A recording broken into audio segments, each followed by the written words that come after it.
Very excited to have you here as we have this epic debate today. We're thrilled to have our guests with us and want to let you know if it's your first time here at Modern Day Debate, consider hitting that subscribe button as we have many more juicy debates to come. We're very excited about that as we host on a fully attempted, fully non-neutral platform to host politics, science, and religion debates. So, want to let you know. We're very excited about this, folks. At the bottom right of your screen, this is one of the upcoming debates we're going to host. We are excited, folks.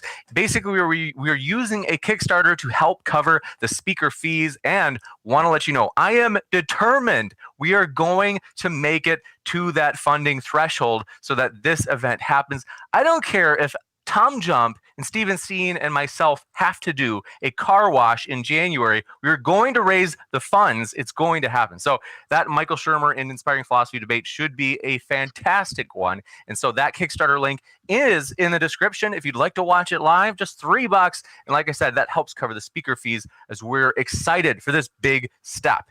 With that, we are going to jump into the debate quickly. We'll be starting from Stuart with an opening statement of roughly 10 minutes, followed by the same from Matt, and then open discussion, and then Q&A. So if you happen to have a question, feel free to fire that question in the live chat. And if you tag me with @ModernDayDebate, that'll make it easier for me to grab all the questions to put them in the Q&A list. Last but not least, want to let you know, folks, in the description, at the very top, we have put the links of the speakers. So if you'd like to hear more from them, you can hear more from them. And so with that, we're going to kick it over to Stuart. Want to say first, though, thanks so much, both of you, Stuart and Matt, for being here. We are very excited to have you with us. So thanks so much for making it. Thanks for having me. Thanks, Glad guys. we got the time worked out. Absolutely. So that's right. This is a reschedule. So thanks so much for your patience. As last Friday, we had to kind of kick it over to this week as we had a connection issue. So thanks so much. We are going to kick it over to Stuart now. Stuart, thanks so much. The floor is all yours. All right. Appreciate you both. Jumping right in. Cosmic wonder and perceived design. So last time I mentioned that evidence has to truly make sense of this complex world. So often I'll hear evidence strictly from kind of the rational perspective that has a lot to do with teleological, cosmological, all the illogical arguments. And for me, as a pastor and an unlicensed psychotherapist, I noticed that in order to weigh evidence for anybody, typically they're going to take it from a pretty holistic approach. So we could say existentially fulfilling, intellectually satisfying or credible. And so head, emotions, culture, does your culture make sense of it? We could hit many. I'll probably stick with just those three in our discussion today. So firstly, kind of more so the logic, the rationale from a head perspective is cosmic wonder and perceived design. So cosmic wonder, one way to argue for the existence of God is to infer his existence from existence itself. So believing in God is to believe the universe has a certain character about it, which is different than saying within space and time, I'm trying to make an argument for, say, the Loch Ness Monster. So those who do not believe in God think that material objects exist pretty much on their own. And I have a tough time with that in terms of understanding the character, per se, of the universe, of our cosmos. Another piece that has more so to do with kind of this awe, this cosmic wonder, is not so much connected, but it partly is, because this type of argument always leads me to experience a sense of gratitude. Something that begins to exist has to have something that starts it, or something can't come from nothing. There's a sense of gratitude I always have, not just for whatever started this thing, but we're going to get down to it, where it's perhaps starts as simply to what many would say is kind of this divine principle. I would take it to a personal creator, and then I would take it down to that personal creator punched a hole through space and time through the character of Jesus Christ, coming to this earth to meet us in a loving relationship. So once we really get into it, this being has to be spaceless, timeless, immaterial, uncaused, and unimaginably powerful. And I would add to that personal. So perceived design. There's constants of physics, the speed of light, the gravitational constant, the strength of the strong and weak nuclear forces. They must all have almost exactly the values they do in order to have organic life here on this planet, but also the universe. And so you can think of a set of dials, all of which must be set where they are set in terms of probability, and the chances that all the dials would be tuned to life-permitting settings all at once is incomprehensible. So that MIT professor Alan Lightman in Harper's Magazine writes of science's crisis of faith. He says that the fine-tuning argument is strong enough that scientists put forth the multiverse thesis, even though there is neither a shred of evidence for it nor any way to test it. Either you have to take a great step of faith to believe there is a God, or who designed the universe, or you must take a great step of faith to believe there is not. So, distinguished agnostic physician Lewis Thomas, I love his honesty here. I cannot make peace with the randomness doctrine. I cannot abide the notion of purposelessness and blind chance in nature. And yet, I do not know what to put in its place for the quieting of my mind. All right, moving on down to morality and justice. So slightly making more sense of, say, what we see in culture today. I would take the Dostoevsky challenge. I'm going to talk later on. Hopefully I'll get a chance to talk about Raskolnikov and Crime and Punishment. That's my favorite kind of illustration of moral relativism. I don't know if Matt's a moral relativist, so he may not be, so I probably will not bring it up then. But if there is no God, there starts to be an issue. And I had Julian Baggini, who wrote the book on Intro to Atheism, Oxford Press, not too long ago. It was a couple of years ago, but I had a conversation with him recently, and he says that atheists are quite rightly keen to counter the accusation that life without God cannot be moral. He admits, though, for the religious, at least there is some bedrock belief that gives a reason to believe that morality is real and will prevail. In an atheist universe, morality can be rejected without clear, compelling reason to believe in its reality. And that's exactly what will sometimes happen. When I mentioned the schizophrenia of modern morals, simply put, I noticed that a lot of people have tremendous moral convictions, but they won't talk about objective morality, where these moral convictions come from. And so whether it's identity politics, you pick your poison. There's so many different groups of people, or religions. I mean, you see it in religiosity too. John Haidt will talk about the self-righteousness, the type of animals we are. And if there's no moral absolute bedrock to it, and really in this country throughout until pretty much our current times, where you think of like a Charles Taylor, the great philosopher up in Canada right now, he talks about how there's no bedrock for morality and how everything's self-authorizing. And because of that, we're speaking over each other, or it's kind of this Nietzschean shouting down each other. We talked about the failure of the social sciences. I gave the example of Beatrice Webb and the British welfare system, and how she tried over and over again to say, hey, morally speaking, we're going to really be able to make this country work. And we're going to be able to make changes. But then upon retirement, after years and years and years, she started to realize education, things like technology, could not solve the social ills, the big moral issues. It had to be some type of moral objectivity. It had to be kind of a heart change of some sort. The intractability, she wouldn't say of sin, but the intractability of some type of human brokenness. So is there a way forward? Well, we talk about telos and purpose. There has to be a purpose for man and woman in order to even begin to talk about what is truly right or wrong. Hume, Kant, Kierkegaard, and others sought to provide justification for objective moral claims. They all failed. And this is why our society today is riven, polarized, like I'd mentioned.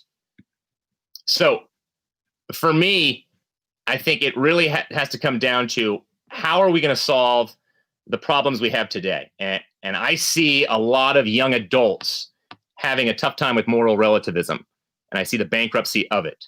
So Christian Smith out of Notre Dame, 30% of young adults now are strong moral relativists.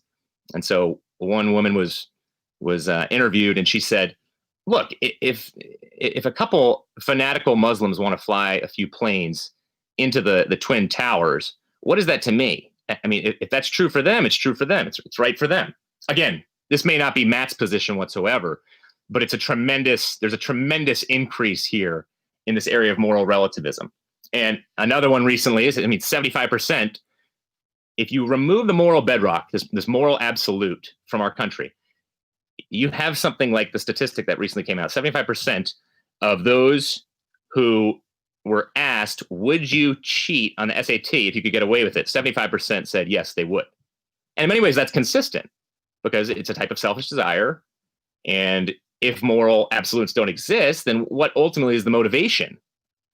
I don't see much of a motivation. I don't think this is hard evidence that there's a personal God per se, but I think it makes sense, at least for me, in terms of a moral absolute that is connected to some type of obligation, which is connected to a personal creator of some sort. Or you could say, all right, Stuart, that's pushing it too far. I mean, what are you talking about? Christianity? No, not necessarily. I would get to Christianity, but you could just leave it at any type of spiritual, transcendent being.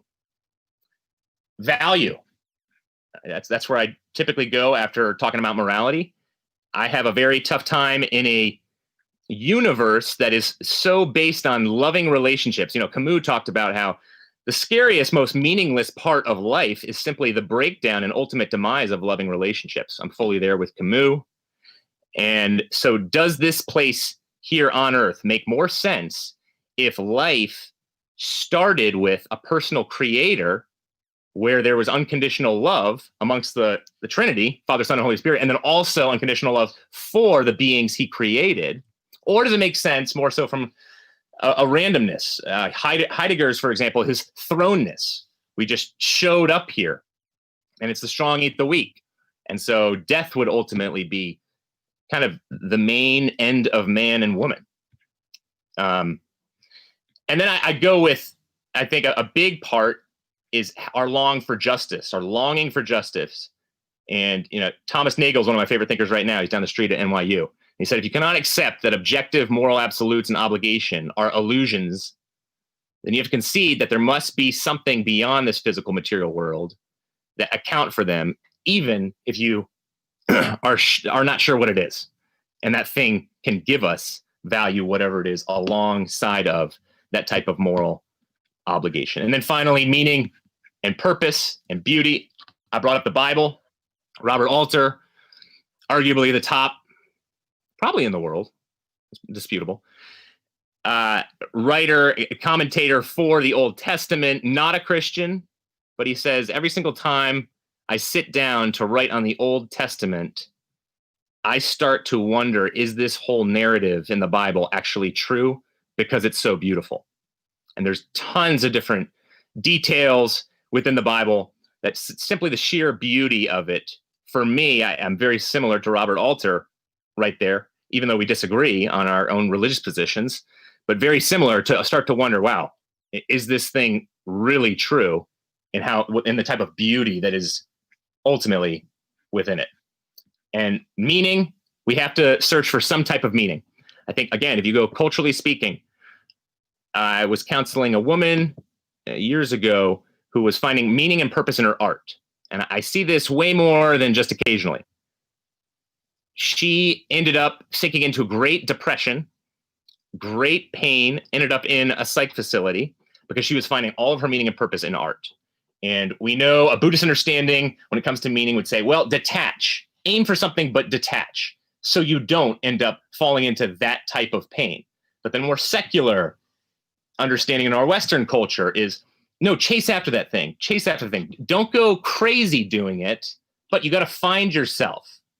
And you got to fulfill those ultimate dreams of yours, or you really haven't found your meaning and purpose in life.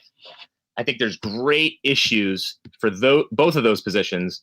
And I think understanding a personal God who gave his one and only son for us to give us an ultimate reason to live that is beyond just this planet will ultimately show and give great evidence for the Christian position.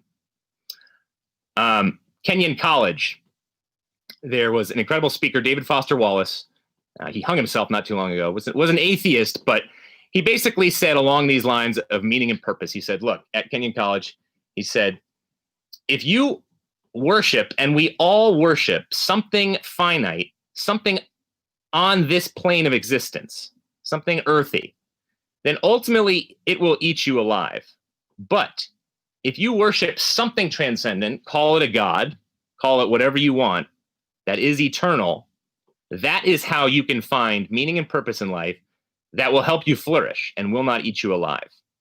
And I think right there, when I'm on college campuses or debating, 30-second warning. People will say, okay, fine. I get it. Like, my dad started living for his job, so there was a painful divorce and things just broke down. Or I was living for my grades and now I've entered a depression or clinical anxiety. So there's a tremendous issue there. So there has to be something transcendent you're living for to find that meaning and purpose in order to live a tremendously flourishing life. Thanks so much. Appreciate that, Stuart. We will now kick it over to Matt, and that's a flexible opening statement. So if you need more than 10 minutes, not a problem. And the floor is all yours. Thanks so much, Matt. All right, thanks, and thanks, Stuart. I'm not going to change anything. I'm not going to rewrite an opening statement. Appreciate that. We have a debate on, is there strong evidence for the existence of God? So here's what I prepped to discuss, and then we'll discuss.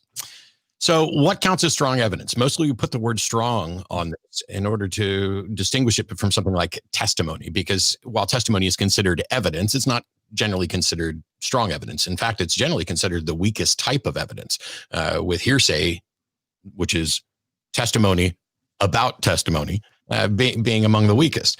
And it frustrates us because strong isn't well defined, and it's potentially subjective. What I consider strong evidence isn't necessarily what Stuart's likely to consider it. But we've settled this issue to some extent about strong or good evidence in courtrooms and in scientific processes. And I can't see why a God, which has been excluded from both of those arenas, could possibly have strong evidence. Science limits itself to naturalistic explanation, so it's not going to make a posit God, and courtrooms don't allow spectral evidence. And yet, if in fact there was a God, if in fact there was a real being that was interacting with reality, it seems that the evidence for this should be found to be admissible both in a courtroom and within science. If the God that we're talking about is somebody that doesn't interact in reality in any detectable or measurable way, then that God's existence is indistinguishable to us from its non-existence. And so hearsay, opinion, feeling, any evidence that could apply to multiple different answers is problematic. If you present an argument for the existence of God, and it is a generic deistic argument or a fuzzy feeling about, hey, we really need some explanation for this, and I can't think of one, but God does it, the question then becomes, is that evidence? Is it strong evidence? And is it strong evidence that points specifically to the God that you believe in, or does it point to a whole myriad group of gods or potential gods that could serve as explanations for things that you're uncomfortable about? In the case of the Bible, we don't have testimonials or depositions. No one is under oath. No one is being questioned. We have propaganda from anonymous, altered, ancient accounts. Eyewitness testimony is unreliable under the best circumstances. And if you recorded like a deposition of someone, what about altered recordings or deep fakes? And we need a chain of custody. There's a difference between here's some evidence and here's some really good evidence that directly links to the proposition that I'm making as a proposed explanation. For me, nothing in the Bible could possibly count as strong evidence. It's a bunch of claims, largely unsupported by evidence, supported by testimonial, anecdotal evidence. It is copies of translations of oral traditions. There's no way to investigate it. It's like a recorded deposition that's garbled from someone 2,000 years ago, and you're never going to be able to investigate it. So what sort of evidence would we expect? I mean, if we're going to get rid of testimonial and say that's not strong evidence, still evidence, not strong, it leaves arguments that attempt to explain these observations, but we need the strong evidence to tie them together. So what sort of evidence could a God provide? Well, I would argue that anything that would qualify as a God could settle this debate right now by showing up, presenting strong evidence, and ending the debate. And that this has been true for the entire history of humanity, and that it has never happened. In fact, a version of the argument from Divine Hiddenness suggests that the fact that this hasn't happened strongly suggests that God isn't real and isn't actually able to offer anything. Now, whether or not that means this is what a God can do is a separate issue. As far as I can tell, I haven't suffered so much as a hangnail in punishment for 15 years of railing against every God and every religion that anybody wants to call in about to point out that, hey, there's no good reason to believe this. As far as I can tell, God hasn't done anything. There's a website called Why Won't God Heal Amputees, which I don't know if it's still around or still popular, but it's an interesting question. Now, I've had people tell me that God does in fact heal amputees, and they've seen it with their own eyes, and yet they do not or cannot produce evidence.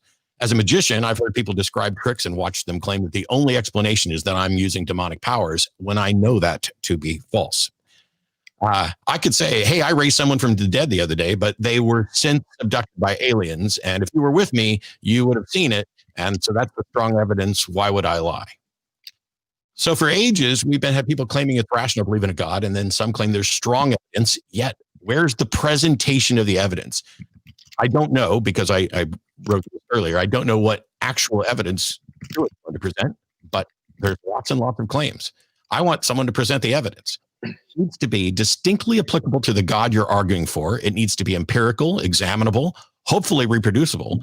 And the God proposition needs to be falsifiable as well. There needs to be some way to show that this isn't true, if in fact it's not. Once upon a time, strong evidence was presented for the sun orbiting the earth. But we were wrong. The sun doesn't orbit the earth. But all of the evidence, and it was good, strong evidence, led us to that conclusion. We also had the same strong evidence that the moon orbits the earth, and we were right. So strong evidence isn't enough on its own, and we don't even have that. Right now in the United States, we have a prime example. There is no strong evidence of election fraud sufficient to have impacted the 2020 presidential election. Despite this fact, multiple recounts, elections being the most secure ever, every state has certified the results. The Supreme Court has rejected an attempt by Texas and 18 other states in this area, and now electors have cast their votes. There isn't strong evidence of fraud that would have impacted the election. There's not even weak evidence, yet people still believe it's a fraudulent election, just like they believe the earth is flat, just like they believe there's a God. The only difference between evidence for fraud and evidence for God is that the fraud proposition is actually testable and falsifiable, while the God proposition isn't, which for clarity makes it the weaker claim with the weaker evidence, not stronger. The fraud proposition is something natural that's known to be a potential explanation for election results. The God claim isn't known to be a potential explanation for anything. If we're trying to explain something, whether it's election fraud, the existence of the universe, hope, morality, what created something, is there something rather than nothing that we have to explain? We begin by listing candidate explanations, things that we know from experience and evidence could be a potential explanation. God did it as a claim, has never been demonstrated to even qualify as a candidate explanation. We stopped allowing spectral evidences in courts. Try walking into a courtroom and suggesting that God told you to break the speed limit or that he told you to bomb an abortion clinic. The courts will not accept that. But if there were strong evidence for God, the courts would have to accept it. This issue is as over and done as the 2020 election. It's just that they're going to be an increasingly diminishing portion of the population that, like Trump and his supporters, simply refuse to concede. Thanks so much, Matt. We will kick it into open discussion mode. So thanks, everybody, for being here. If you happen to have any questions for the Q&A, oh, wait, I want to let you know, if you were here last time, and if you already sent in a super chat, I've saved those. So if you were here last time, we'll read that super chat. I've got those. And so don't super chat again to ask your question again. We've got it. And so with that, we will kick it into open discussion mode. The floor is all yours, guys. So when you talked about evidence, and I liked your breakdown, Thanks. Are you talking about evidence external and internal? I mean, I don't want to argue from the authority of Scripture, obviously, but when you think about evidence, I always dig into, so I almost lost my faith in college. I had to step back and say, what is the Bible saying in terms of what evidence is, and will that evidence lead me to Christ or not? And then I had to step outside of the text and say, what do I potentially think good evidence would be for God? Are you doing both of those, or what's your thought on that? Well, it's funny that you mentioned that you about lost your face, and then you had to step back and say, what does the Bible say? And I did something similar, except that my question is, why should I care what the Bible has to say? And no one has been able to give me a good reason to care about what the Bible says. Why should the Bible, did you ask yourself the same question about the Quran or the Bhagavad Gita? Did you go through these others and say, ooh, I should care what these religious texts have to say? I don't care what the Bible has to say because I don't see evidence that it is authoritative, that I should consider it that way. And so instead, I went to standards of evidence absent any bias or religion, because if the standards of evidence are good, whatever religious views may be true should be able to survive that, whether they come from the Bible, a preacher, the Quran, Scientology, which hopefully we'll all chuckle at. But I don't see any reason to go to the Bible. What do you think drew you to the Bible, and what answer did you get? So maybe I communicated that poorly, because I would never go with "because the Bible tells me so." What I meant by that was, if we receive general revelation, like Kant talked about, in the starry skies, and then a type of special revelation through our conscience as well as Scripture, and Romans 1 talks about it. What I'm trying to communicate here is, then you have to take that type of evidence inside Scripture and say, if I'm going to get to God, and God obviously made the first step towards us, I'm going to have to follow that type of logical progression. But not just that. I'm saying before you get there, you have to step outside and say, look, is this even fair that the Bible is actually calling me to do this? There's some level of biblical accountability. You see what I'm saying? No, I didn't. I really don't. I'd love to, but all I'm trying to figure out, what reason. So like, there's 23 books probably on this shelf right here. Yeah. And if I'm trying to figure out, let's say, what should I think about morality? I don't see any reason to go to the Ashley Book of Knots. I don't see a reason to go to the Quran. I don't see a reason to go to God, the Failed Hypothesis by Victor Stinger. I don't see a reason to go to the Bible. And yet you seem to see a reason to go to the Bible. And I'm wondering what that reason is. So, okay, good question. Because for me, I've read parts of the Gita, parts of the Quran, but have definitely not given a thorough, cover to cover, like my brother, for example, has. So that's why I've had to stop throwing darts at something like the Quran, kill the infidel. I think that's tremendously unfair. Just like it's unfair for someone to take Exodus 21:7, for example. A father can sell his daughter into slavery and say, okay, that's normative somehow for today. What I'm trying to communicate here is, when I came to the Bible, I tried to be as objective as possible, first standing outside of it by saying, hey, look, I can't see a God. I can't access any of these types of truths with my five senses. This seems a little far-fetched. Far-fetched. What's that? I just want to know what seems far-fetched. I'll let you continue. I just want to the point you made earlier, that Michael Newdow made to me recently. God, just show up, and that's evidence for you. Like, just show up right here. Like that, I could get in touch empirically, or at least with my five senses. No, my point in making that case is that I would hope that we would agree that it's possible for God to appear right now and unequivocally present evidence for existence to all of us, that God is capable of doing that if he exists, right? Right. Okay. That's the only point, is that it's not happening, despite we both agree that if God exists, it could happen. Now, that's independent of whether or not God has reasons for that are good enough. Mm-hmm, mm-hmm. And then you have to step inside of Scripture and say, okay, if there is a level of special revelation, and if he wants a loving relationship, not as, say, the Russians going to space and saying, God's not up here, let's go back down to earth and tell everybody. But instead, it's more like, for example, Shakespeare and Hamlet, Shakespeare writing himself into the play in order to get to know us and build a loving relationship with us, as opposed to simply a raw display of power of, hey, God, I'll believe in you, and somehow everything will work out if you just show up right now. Because obviously that's a level of cosmic bellboy, let me manipulate you. It's the typical illustration of my friend. Hey, if you show up and give me $5 every time I see you, that will prove your love and friendship to me. That's what I mean between. Nobody's suggesting that. What we're saying is, there doesn't even appear to be a friend I could go to ask for money. It's not like I'm continually going to them and asking them for money. I'm saying there's no evidence for the friend. Right.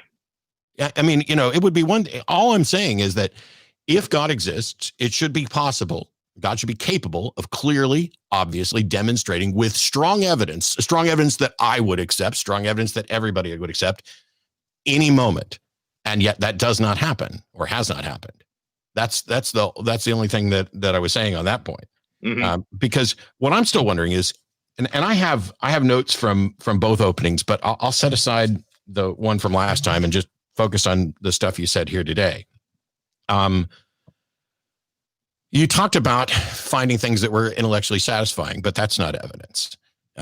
You talked about there must be a beginning. There can't be something for nothing, but that's not evidence. And I'm looking for anything at any point that you said during your opening that counts as evidence, including strong evidence, because you make a case for, well, there is fine tuning, but you didn't really talk about the evidence that would suggest fine tuning, just that we can't move the dials or that the dials are all tuned specifically to allow our biological organic life. But there's no demonstration, A, that the dials can be moved or that they are dials, that this could have been any way other than it is. And if in fact some other life form, if they were adjusted differently and some other intelligent life arose, that intelligent life would think that it was designed for them. The fact that you think that it's designed for organic life rather than it just supports organic life, you have to make a case and present argument for the intent of organic life, not just the coincidence of organic life.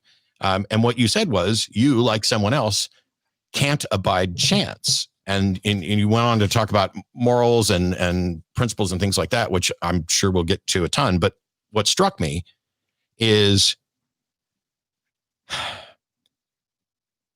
when you said that it makes sense to you, but and that it counters the things that you don't like. You don't like the fact you're not willing to abide chance, and so you come up with a counter to that. You're not willing to abide the notion that maybe there isn't hope of an afterlife. So what you've got is a God proposition that satisfies all the things that you're uncomfortable with, but that doesn't mean that there's any actual strong evidence for it. The fact that something makes sense to us, I think my favorite thing that you suggested was that there's so much about our lives that are wrapped up in love that it makes sense that we were designed by a loving creator. And that's beautiful and that's poetic, and it is utterly fallacious.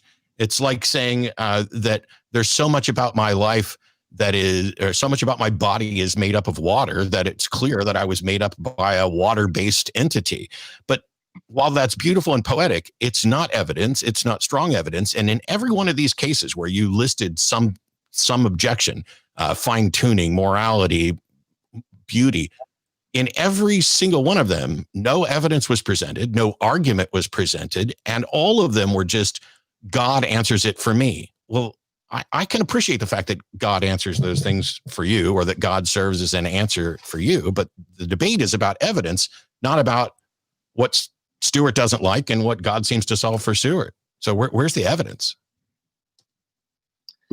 Well, see, a lot of what you just said right there in terms of our subjective experience, I believe if it's not God or some type of theism with some type of loving relationship pointing to an afterlife, I have a tough time with my subjective experience connecting with objective reality. And so I hear it's so fascinating to me because everything that you stated, it almost sounded like I have a type of wish fulfillment going on. Like I just want these things to somehow, God, you complete them, meaning, purpose, justice in this world, hope, beauty, the Bible being true. It's so fascinating because I do it as the exact opposite. I could see why you go there, but I go there because these things press in on me. And okay, let's pick one. Let's pick many one. atheists saying that.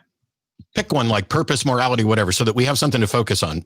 Sure. Because I'd love to have that back and forth. Let's go value and meaning, because value. Okay. Yeah. So for me, if there's no mind that wants something, there is no value. We imbue things with value. What's the value of this pen? Well, it has a kind of standard value in the modern world of maybe 15 cents if you're lucky on the market, but it's invaluable to me right now. As a matter of fact, its value to me for taking notes during this debate is immense. And so the value of this pen is relative to how I perceive it. And you can have a different value for this pen. And if both of us cease to exist and all minds cease to exist, then this pen has no value.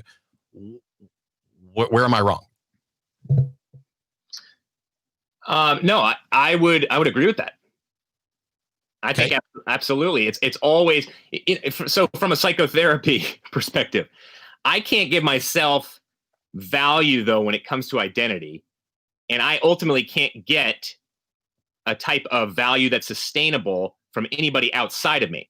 But in the counseling office, everyone always says, "Oh, just give yourself value and identity," because your parents are definitely not going to give it to you, and your art teacher's not.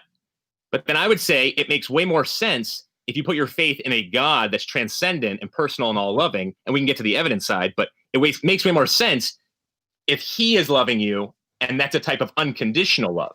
But you're simply saying that value can come from and only does come from a human being that's an external source, giving something else value. I'm saying it comes from a mind, and specifically desire. And my value of things and my value of people is going to be different from somebody else's value of things and people. The notion.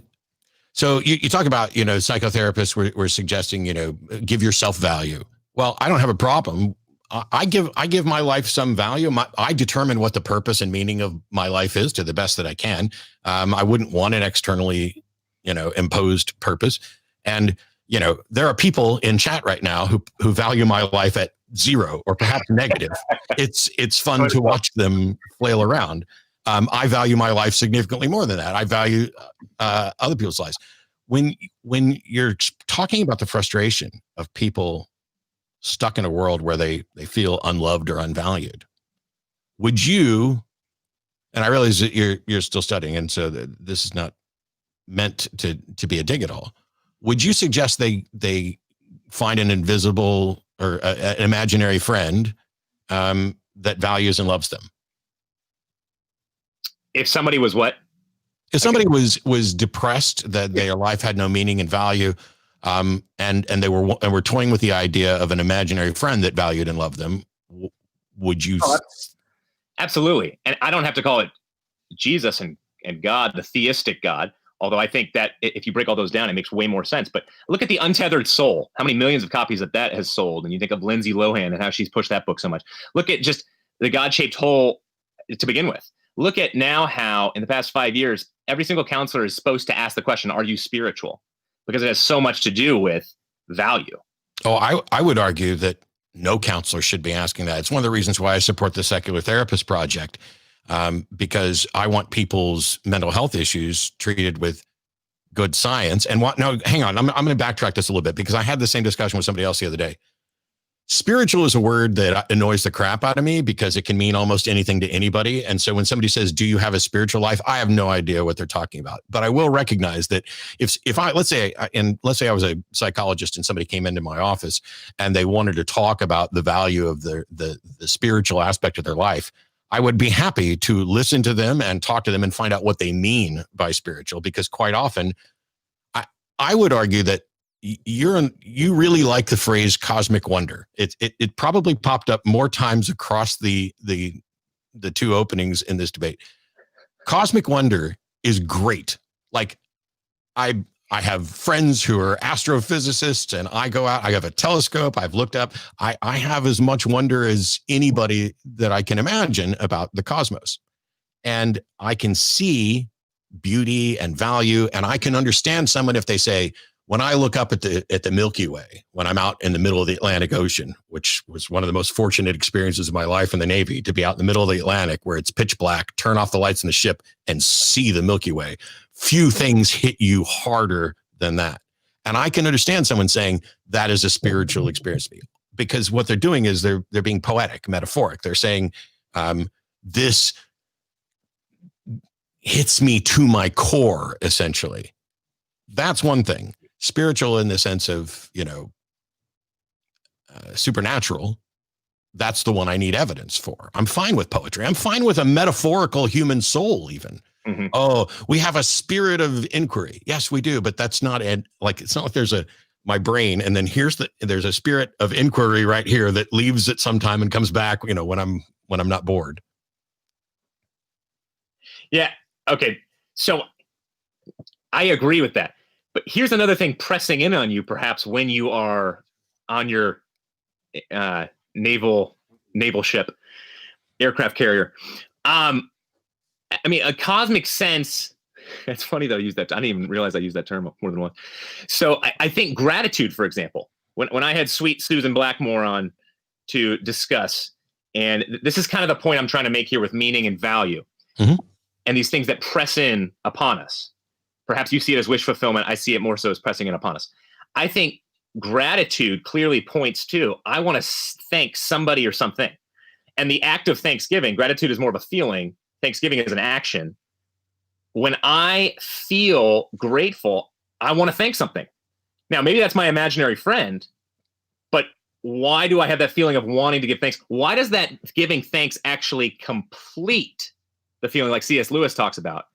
In a way, you feel way better, way more joyful, way more grateful when you actually do go about entering thanksgiving for such a thing. And then secondly, again, I think it's the objective or subjective experience. Are they consistent or not? And the Christian worldview makes them consistent when it comes to meaning. I feel terrible picking on poor Sue. I mean, I love her hair. She's a great woman. But when she talks about, for example, look, I was pressing her a little bit on suffering. And I said, what do you do like in the face of tragedy and suffering? And she just sat there and was kind of like, yeah, it's no good. But then I just look at myself and I say, come on, girl, get up and get on with it. And I see a level of inconsistency there. And I also see something pressing in on her that perhaps she's not acknowledging in terms of entering in. Yeah, sorry, what were you going to say? No, I wanted to make sure you get time because I'll talk forever unless somebody stops me. And I understand that. So I feel a sense of gratitude when people do things for me. I don't see any reason to consider that evidence for or strong evidence for a God or anything else, because even as a purely selfish being, I can use my own selfishness to serve as a foundation for altruism. I don't need there to be some external force wanting me to feel appreciative of things. I can feel appreciative. It's human psychology. It's recognition that I need other people in my life. Somebody asked me today, why should other people's lives matter to an atheist? And I replied with, because you depend on other people. Other people's actions impact your life. What Stuart does tomorrow may or may not have a direct impact on me at all, but what Stuart's doing now does. We're here together. And if we were living in the same town or the same house, our lives would be interlaced even more than they are now. When I come on to Modern Day Debates, there's someone here. James, I appreciate you. Thanks so much for, sitting here and giving Stuart and I a platform to talk about this stuff. It's natural for me to say, oh, something good happened to me. There's someone I should thank for that. And when something good happens that isn't the result of a direct person that I can identify, I understand how human psychology could go, wow, I don't know what person to ask. Should I thank the wind? And then we invent a transcendent mind to think, oh, I'm thankful for, I'm alive, or that there's oxygen, or whatever else. I don't see that this is evidence for God. What it is it's evidence that human beings work cooperatively, and the way our brains analyze a situation or one particular situation is going to spill over to other situations. So when it comes to the question of God, then, 87% of the world is still theistic. Mm-hmm. I think the secular hypothesis, started by Nietzsche and then followed up by John Lennon in 1966, when he said religion would go, this I'm certain of. But you look at the explosion of the Christian faith in China, and it's becoming more and more technological as well as scientific. Why in the world is that the case? Is that just some sociological, psychological phenomena? And it has nothing to do with potential evidence for God. I think a big part of this, it turns into one big sociological, psychological phenomena that's going on, rather than a direct type of evidence, which I agree. It's not, I wouldn't say it's strong evidence here, but for me, strong evidence becomes a cumulative amounts of small evidence. That's how I think. I mean, you guys talk about how it's, what do you guys call it? Extraordinary claims need extraordinary evidence. I actually did a video about that recently, pointing out the errors in that. But yes, generally speaking. And I think that kind of thinking is from Hume, right? But regardless, I mean, I think it's these things adding up. So when you talk about strong evidence, I think you have to take the small things. Some would say, okay, the evidence for the resurrection is a very big thing. But I don't know. I'm with say Plantinga and Swinburne on this. I think it's a slow accumulation of that ends up taking us there. But again, the reason why I brought up the internal piece, I'm not arguing from authority with the Bible, but I am saying if we are, let's say, if we get to the point of potentially even there being a God, I think you have to look at the evidence for that God. What does that God even consider as evidence in order to enter into a relationship with him? So let's go to Mark chapter 8, for example.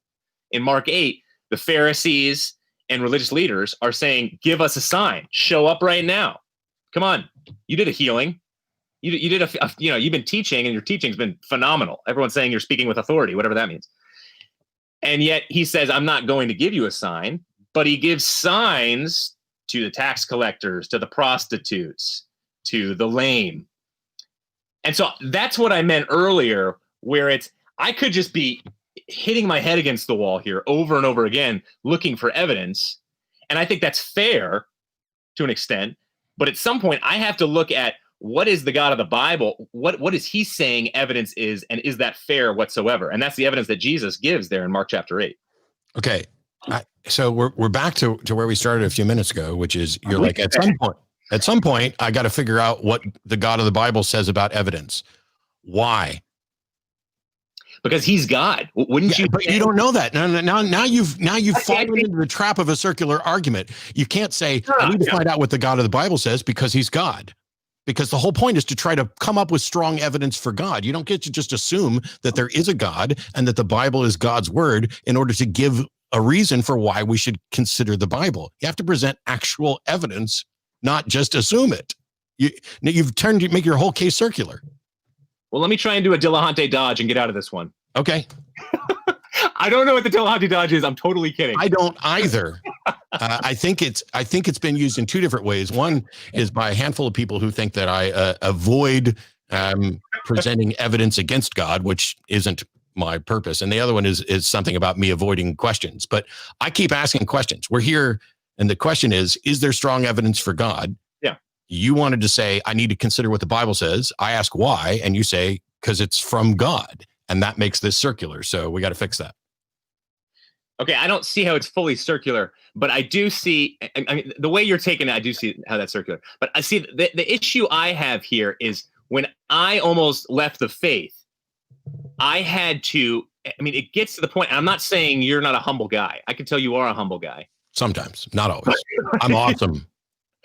But it's this whole point, the reason why in the last 20 years, I guess the theistic approach, philosophically, not necessarily personally, the theistic approach to suffering has kind of won against the atheistic approach because of the whole Plantinga project, which simply states if there is a God of the universe, then that God could have reasons that we don't know about for why we are going through suffering. And personally, that's really painful to have to accept, especially with all the suffering I see. I would never say to somebody who just lost a child, hey, God could potentially have good reasons for you to lose that child.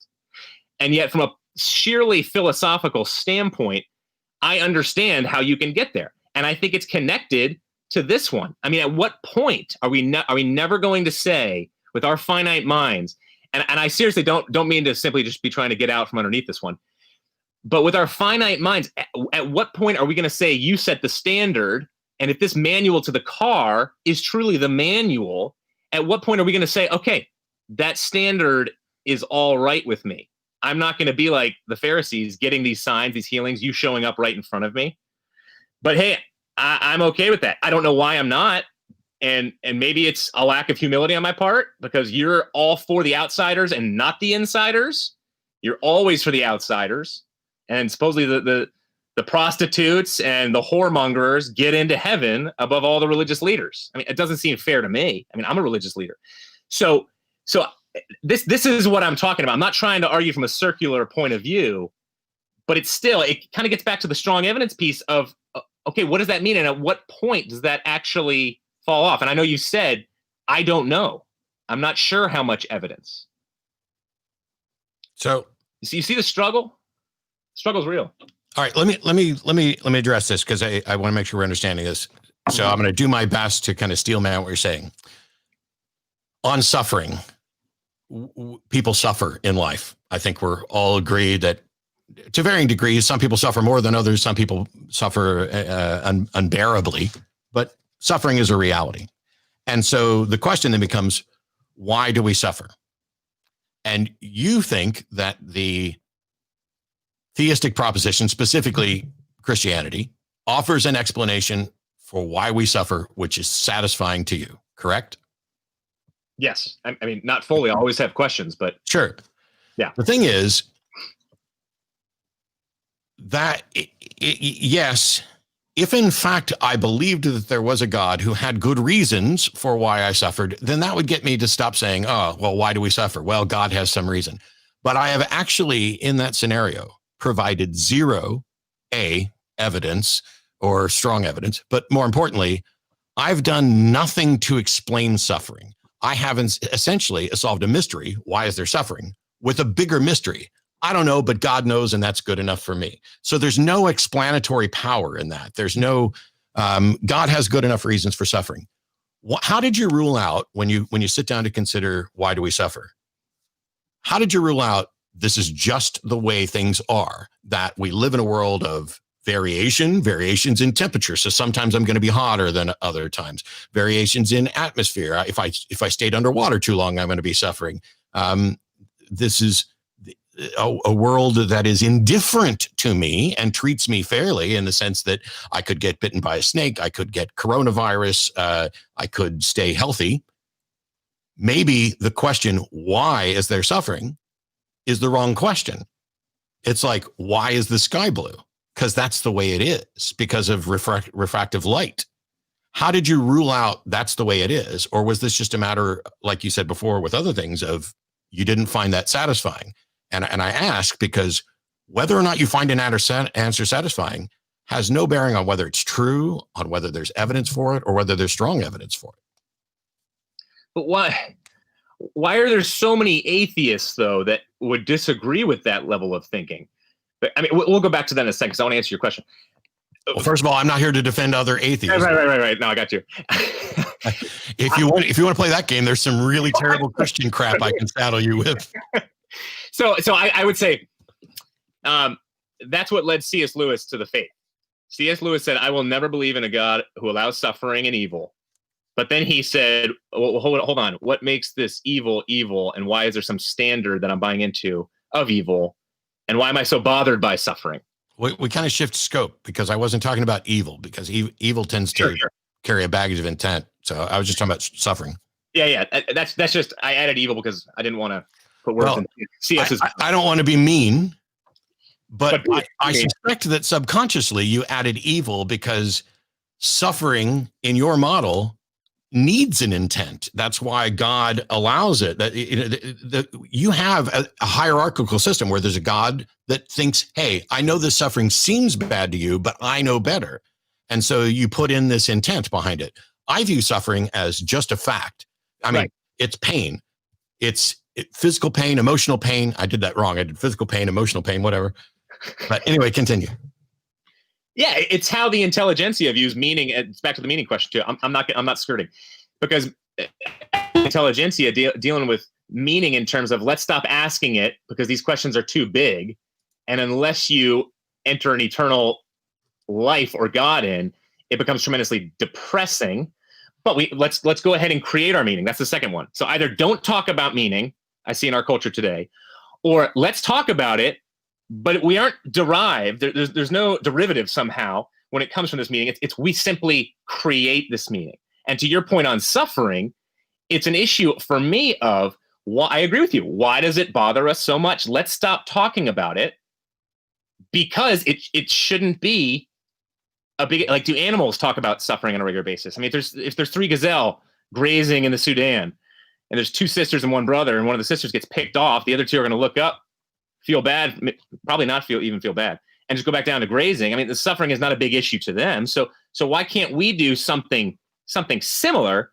But the reason why I find suffering to be so powerful from a Christian perspective One, sociologists and psychologists are saying right now in the West, more so than any other time in the history of the world, do we have so few resources to deal with suffering and pain from a psychological perspective. I find that troubling. I find that interesting. But I think, so I see an issue here. Something needs to fill it.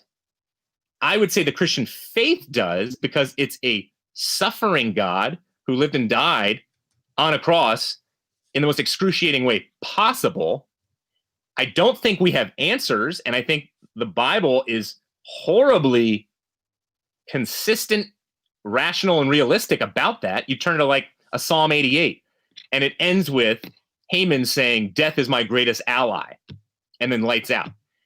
And then you have Psalm 39, something very similar in terms of God is never talked about. It's just, I'm depressed, I'm having this dark night of the soul experience. Or you take Job, for example, and his friends show up, they're silent, they do good for a week, but then they open their mouths and they try and explain his suffering to him, when clearly there's no explanation for it. And I think that is exactly the experience we have when it comes to suffering, in the sense of we still ask questions, it definitely hurts, but we're not going to have ultimate answers. Perhaps at times we will, but many times when I'm suffering, there's no ultimate answer. And that's why we get that example throughout the Bible. I think that's realistic. But that's my point. Your frustration is that there's no ultimate answer. And I'm like, what if it's the case that there is no ultimate answer? I mean, I'm setting aside the gazelles, because if there's, and I don't know why we gendered them, but two brothers and a sister out grazing and one of them gets taken out, I can pretty much guarantee you the other two are not just going to sit there and keep grazing. Can't tell you what their concept of suffering is, but we do know that animals mourn and fear for their life and that they suffer. But when you say, I share your frustration that doesn't seem to be a good explanation for suffering. I just don't share your, when there's not a good explanation, I'll go grabbing for God solution. And when there's not a good explanation, I just acknowledge there's not a good explanation. Let's keep looking for one. And in some cases, we have to recognize that maybe us looking for an explanation of why is a failing of our brains, because we seek intent whenever we can. If we're out in the jungle and the brush starts moving, we can either perceive of that as intent. There's a predator in the bush getting ready to bounce on me. Or it could just be the wind. But if there's a predator and you assume it's wind, you're going to probably die. And then you don't pass on those genes. And so we are the recipients of the genetic code of people who were extra suspicious about the thing in the bush. Because if you're always suspicious about the leaves rustling, then you run away. And it doesn't matter whether it's wind or predator, you're not going to be eaten by that predator. Now, if we look for what's the bigger meaning, that assumes that there is a bigger meaning to be found. And that's something that hasn't been demonstrated as far as I can tell. I see a universe that all the evidence points to doesn't care about us. And I see a universe that there's no evidence that it's governed by any sort of benevolent or caring or thoughtful individual, or that it's governed at all beyond the detectable, identifiable, what we call laws of nature.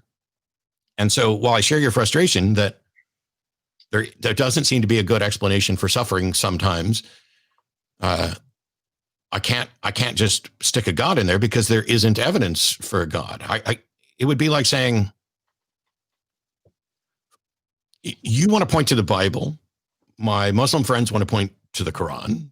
My Scientologists want to shut down all psychologists and claim that it's Xenu and body thetans from before. I look at it and say, yes, there's suffering. I'm more focused on how do we work together to alleviate that suffering? What steps can we take to make this a better world than going, gosh, why is this happening? Because I don't see any reason to think it's a why question, like there's intent behind it. So what made you think that suffering has an intent behind it? Well, wait, just to get me right here. Okay. I don't think it's the Bible. We didn't pick the topic of Christianity rational. I know they can obviously overlap. But I would say the four Gospels, separate books, manuscript evidence. But I would start with Jesus, reliability of Gospels, did the resurrection occur? I don't know why. I mean, I'm doing probably a little bit of an ambiguous job describing this one to you, but I am simply saying, what is God? The evidence that God gives us. Okay, here's another example that'll help. Tom Nagel, he's Mining Cosmos, Last Word. He's got a bunch of these best published books, and he's known as it's like Christians are using him as an apologist, even though he's an atheist. And one of these points he makes is, hey, look, nobody can be truly objective when it comes to the God question. And I don't want to go so far as to say that he was actually referring to the Bible. He may have been. I can't remember. But I love that line because, again, evidence coming out of Scripture in terms of how does Jesus talk about what is evidence and what does it take to come to know me?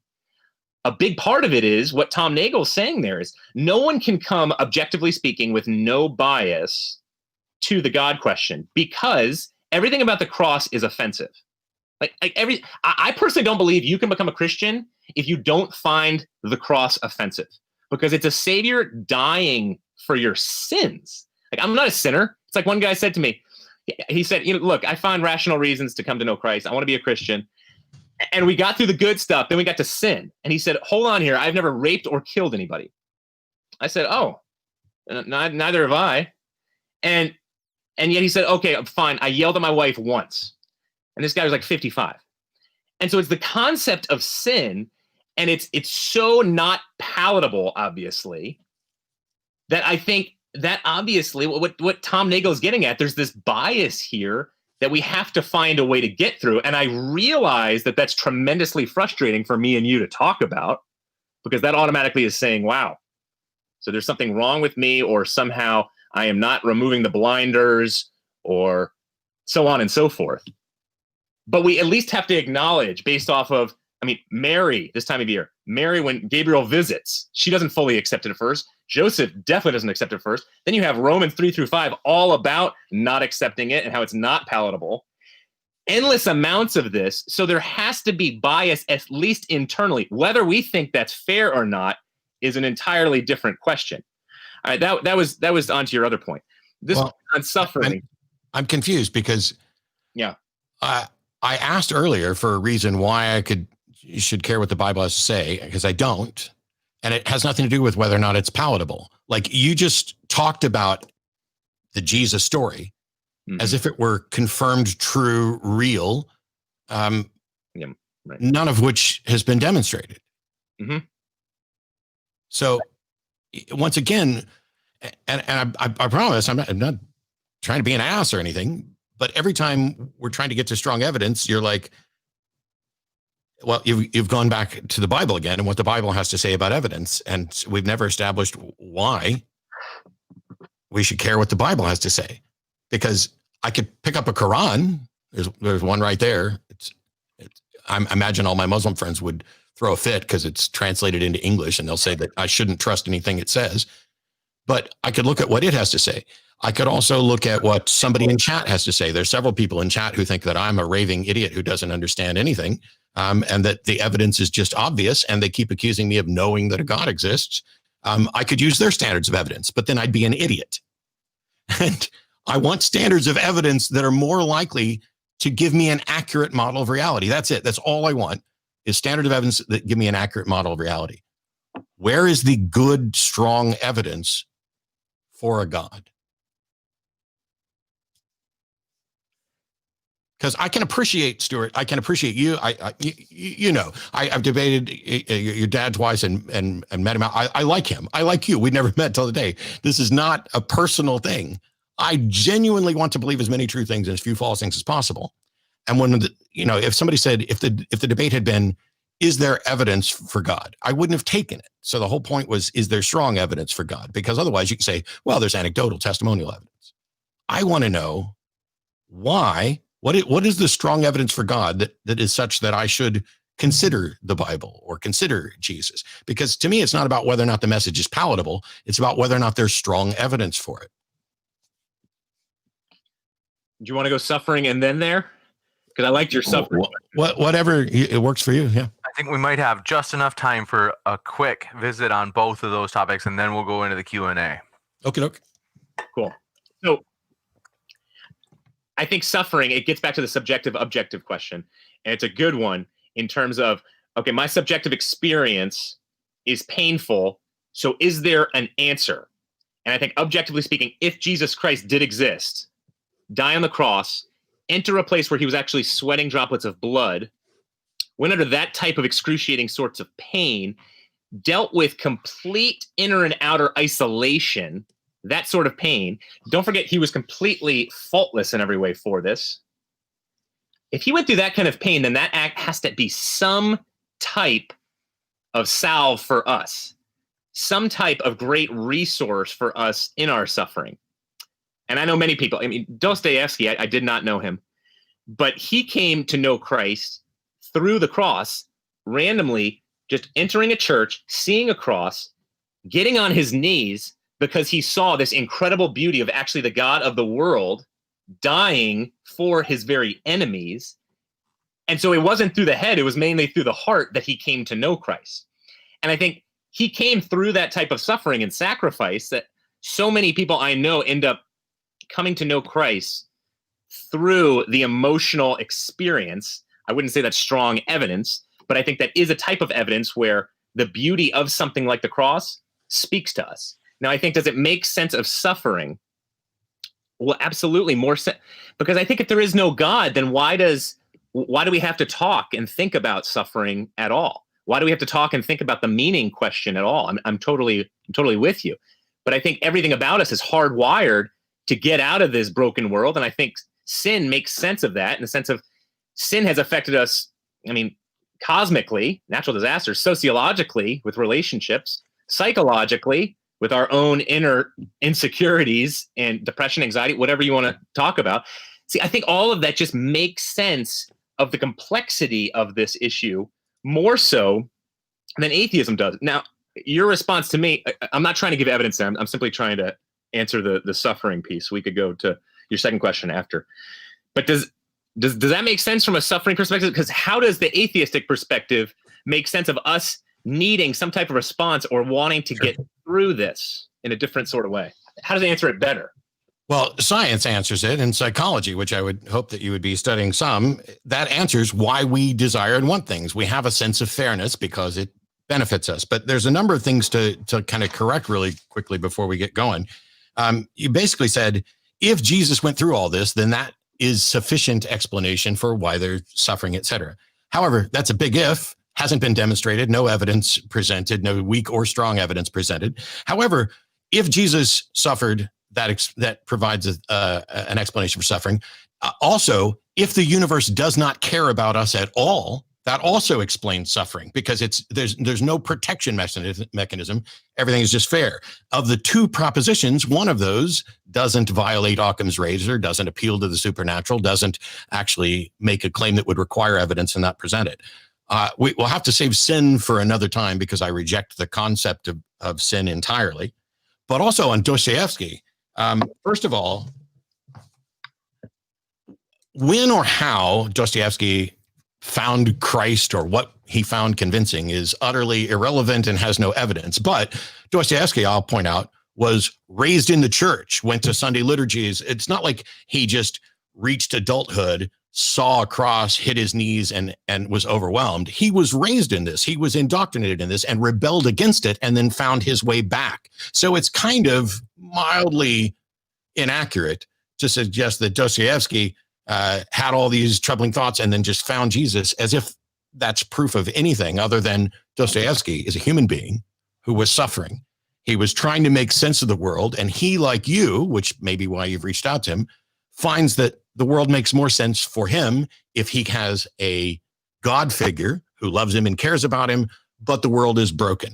It's a great little narrative that puts everything in a package and ties it with a little bow, and none of it is demonstrably true, supported by evidence, and may even be the case that the very question itself, why is there suffering, there's no good reason to ask that question in the first place.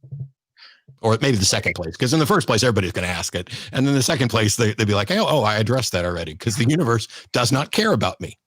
I think what we can do is we'll give you a chance to respond, Stuart, and then same thing, quick response from Matt, and then we should probably go into the Q&A, as we got a lot. Yep. Yeah. I'm good. Okay. I mean, I liked your response there, but I wasn't trying to give any evidence. I was simply answering, okay, what is the resource of Christianity for in responding to suffering? So I don't know why you went across the board there. I mean, see the textbook testimony there of Dostoevsky, born into the faith. 75% of people who are born into the faith end up leaving it here in the West, at least. 40% go back to the faith, oftentimes because they find certain types of evidence, whatever that might be. And then when he's in this church, obviously he's the intellectual mastermind of of Russia at least. You think of Tolstoy, others, but it's not surprising that he came to the faith by counting up the sacrifice, but ultimately being moved through his heart by the beauty of it. Now, is that strong intellectual evidence? Absolutely not. Is that even evidence that you and I would consider? Not necessarily. That's simply getting at the beauty, though, of it, where, say if Matt Dillahunty was to say, this God is a moral monster from the Old Testament, which I think you've said before. Yep, I'll say it now. The God of the Old Testament is a moral monster if he exists. He advocates slavery, genocide, puts men and women unequal, etc. So, yeah. All right, well, that's going to be another discussion. Sure, and I'm happy to have lots of other discussions. I just wanted, if you really wanted me to say the God of the Old Testament's a moral monster, I will happily say that. Just like I'll say that, other fictional beings, like I'm not a fan of Voldemort, but. Although Harry Potter is supposedly influenced by the Christian faith, even though I know what's her name is under some heat right now. But yeah. So I think these big things, I know they're frustrating, and look, they're annoying to me, but it's not because the Bible tells me so. Because I hate that saying just as much as you do. And I have had a long brush with fundamentalist Christianity. Trust me, I have a serious aversion to it. My whole point, though, is finding things like the cross. If you find God repulsive, how are you going to even take the step to even getting close to potentially accepting any type of evidence that whether it's nature, whether it's through the intellect, the heart, whether it's through the Bible, whatever it might be, that's Tom Nagel's point, where we are so biased, it's scary. And he says, I am so unnerved because there are so many people on the faculty here at NYU who are so smart and have thought through the Christian faith and are Christians. Now, again, that's not, so I think just the attractiveness, it's absolutely offensive. It can be oppressive in ways, but dealing with all of that has to be at least a small piece of the puzzle here. I'm not going to the extent of saying, look, Matt Dillahunty had a horrible relationship with his dad, so it's the defective father, theory that's why he doesn't want a heavenly father to believe in. I'm not going there. Like that is so extreme, it's scary. Going back though to I'm going to make this final point, and strong evidence for God. Okay. It's many of the things I said. I guess maybe I could have been smart based off of what you said, where I skimmed over too many. Look, it's the ADD brain. Maybe I hit too many topics just off the top, but I am glad where we went in this discussion. I thought that was a little weighty. No, I love the discussion, but here we are at the end of it, and you're ready to present. Here we are at the end of it, and you just suggested you're ready to present your strong evidence. No, you said more. I thought I already gave it. You said more. Okay. So did not dig down into like the teleological argument for an hour and a half. So my last one of the biggest ones for me is what the early Christian church was known for. Why? What was the motive to love, live for, and sacrifice for every single person, not in your tribe, but on the face of the planet? And that was because God became man, died for us as an oppressed person, and totally flipped the social order. And that'd be cool if anybody could present any strong evidence for it, but they don't. Well, that's the resurrection debate. Well, you haven't proved it. Okay, we can have a resurrection debate. I've done that before too. There's no evidence for the resurrection. There's no way to investigate it. Look, it's an empty tomb. Hold on. Because I see where you're going. We need to stop though, because James is desperate to get to the questions. Yes. I think this we can do this again. If we want to do, because sometimes we do an entire debate focused solely on the you could say, I think it's called the minimal facts argument for the resurrection. That we can do another time, as we've had Matt on for that as well. That would be fun. But we do really want to jump into these questions. I want to say thanks so much, everybody, for your questions. Thanks to our guests. They're linked in the description, folks. So if you'd like to hear more, those links are waiting below for you. And so with that, we'll jump into these questions. First, want to say thanks so much from the first time. So these questions, some of these are from back when we tried to host. This was last Friday, and so that's when the stream dropped. And so this is technically a reschedule. And so we do have some, namely, let's see. Woody, thanks for your super sticker. If you're out there, Woody. Mike Billars, thanks for your question. Said, Matt, how many games of chess have you played during this debate? Very nice. Jay Mixon, thanks for your question. Said, can you believe Matt has dealt with the same arguments and quote unquote evidence for over 15 years? He's the real saint. Gotcha. And then Average Joe, thanks for your super sticker. And Mark Reed, thanks for your question. Said, for Stuart, you cited emotions as evidence. Why should anyone base reliable, robust evidence on what their feelings are? How is that reliable? Because any worldview would have to make sense. This is a very complex world. We are very complex humans. Would make sense from a rational standpoint, emotional, cultural. It would have to address us as human beings rather than let's just go have a simply philosophical debate about mumbo jumbo and somehow we'll get a God from that. Gotcha. And thanks, Carl Sagan, for your super sticker. Appreciate it. And then let's see. Moving into today's, thanks so much. Appreciate your questions, folks.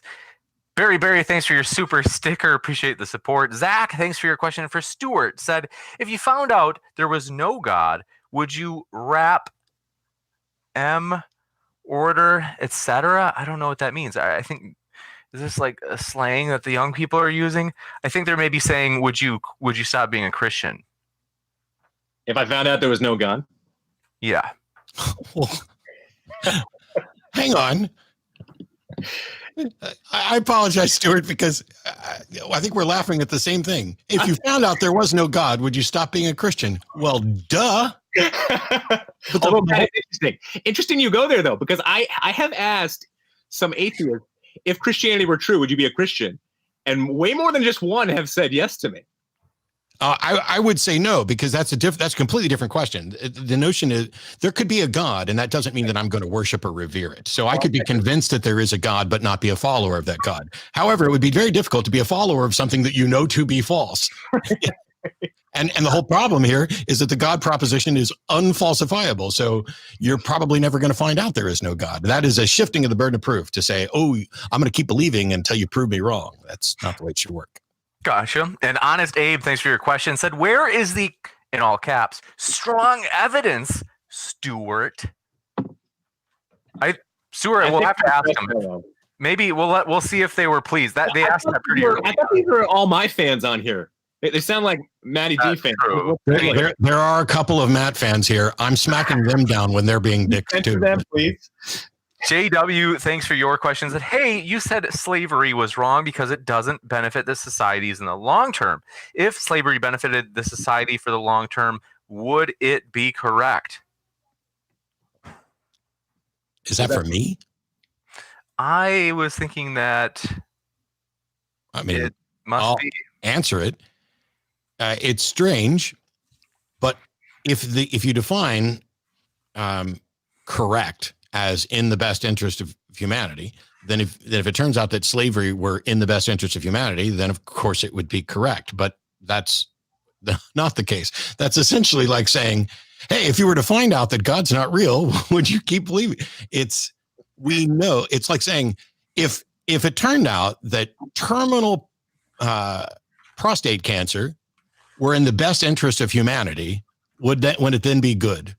Well, yeah, but that's not what terminal prostate cancer is, and it's not what slavery is. Gotcha. Forgive me, I do want to make a correction. I totally butchered this. So what they were saying, Zach was asking, Stuart, if you found out that there was no God, would you, for example, murder people and do other things like that? I think Jordan Peterson says that. I've heard him say that before. Actually, in his debate with Susan Blackmore, he said, if you truly thought there was no God, you would be very tempted to murder somebody who you did not like. No, I would not go there. He said that with me. Did he? Oh, so his whole thing, I mean, he's very fond of the notion that without a God belief, even though his God belief is going to be very different from yours, Stuart. But he says without a God belief, there'd be no art, and that the, secular humanism, he equated secular humanism with communism, and didn't understand skepticism. It was a mess. But that fear that without God, anything is permissible. The truth is, prove that anything isn't permissible. We're the ones that give permission or not. We are the ones that do. It's like if you ran out in the middle of the woods with someone and found someone living out there that nobody else knew, you could murder them and nobody's going to know. And that the terrifying thing that we have is that we all realize that's true. Somebody could get away with that. And so what we need is some sort of cosmic observer that can find out and punish that person. And so we invent one. Gotcha. And thank you for your question, Charles in Solo, who says, I believe now which one of the 30,000 Christian denominations should I choose from, Stuart? Knowing that at least 29,000 are wrong, I'm worried. Not really. I defer to John 17 here when Jesus, the famous last words of a leader are supposed to be the ones that he meant the most. And he said, I hope they are one as you and I are one, Father. And then I think if you go to 1 Corinthians 15, 3-8, these are the things of first importance Paul talks about, that Jesus Christ lived, died, and rose from the dead. So they're laying out all the majors of the faith, especially Paul there.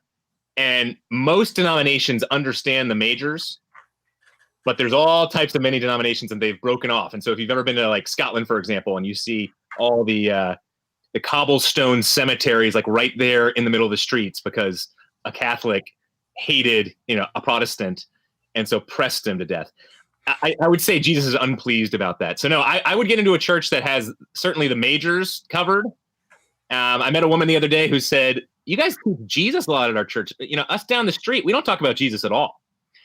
So obviously missing some of the majors there. But enter the majors, and then there's all different types of flavors that I think make a lot of sense because there's cultural flavors that fits in with different types of people. Thanks so much. And B16 Street Burner, thanks for your question, said, Matt, I'm an atheist, and I was wondering how you would respond to a claim that the book of Revelations coming true is evidence for the Christian God. Sure. Well, so first of all, it's not the book of Revelations. There's no S at the end. It's the revelation of John of Patmos, and it almost didn't make it into the Bible because people considered it the raving delusions of a madman. I don't understand what you mean by, as an atheist, you're looking around and seeing revelation coming true.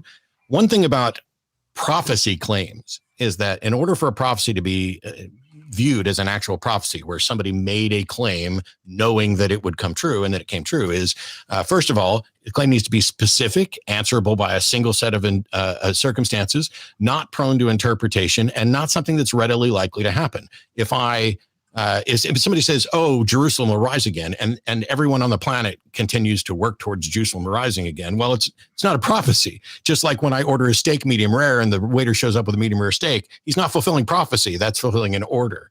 And so you would need to show that there's a prediction that is answerable by circumstances and that those circumstances came true. However, even if that were to be the case, and so far I'm not aware of any such thing that fits that category.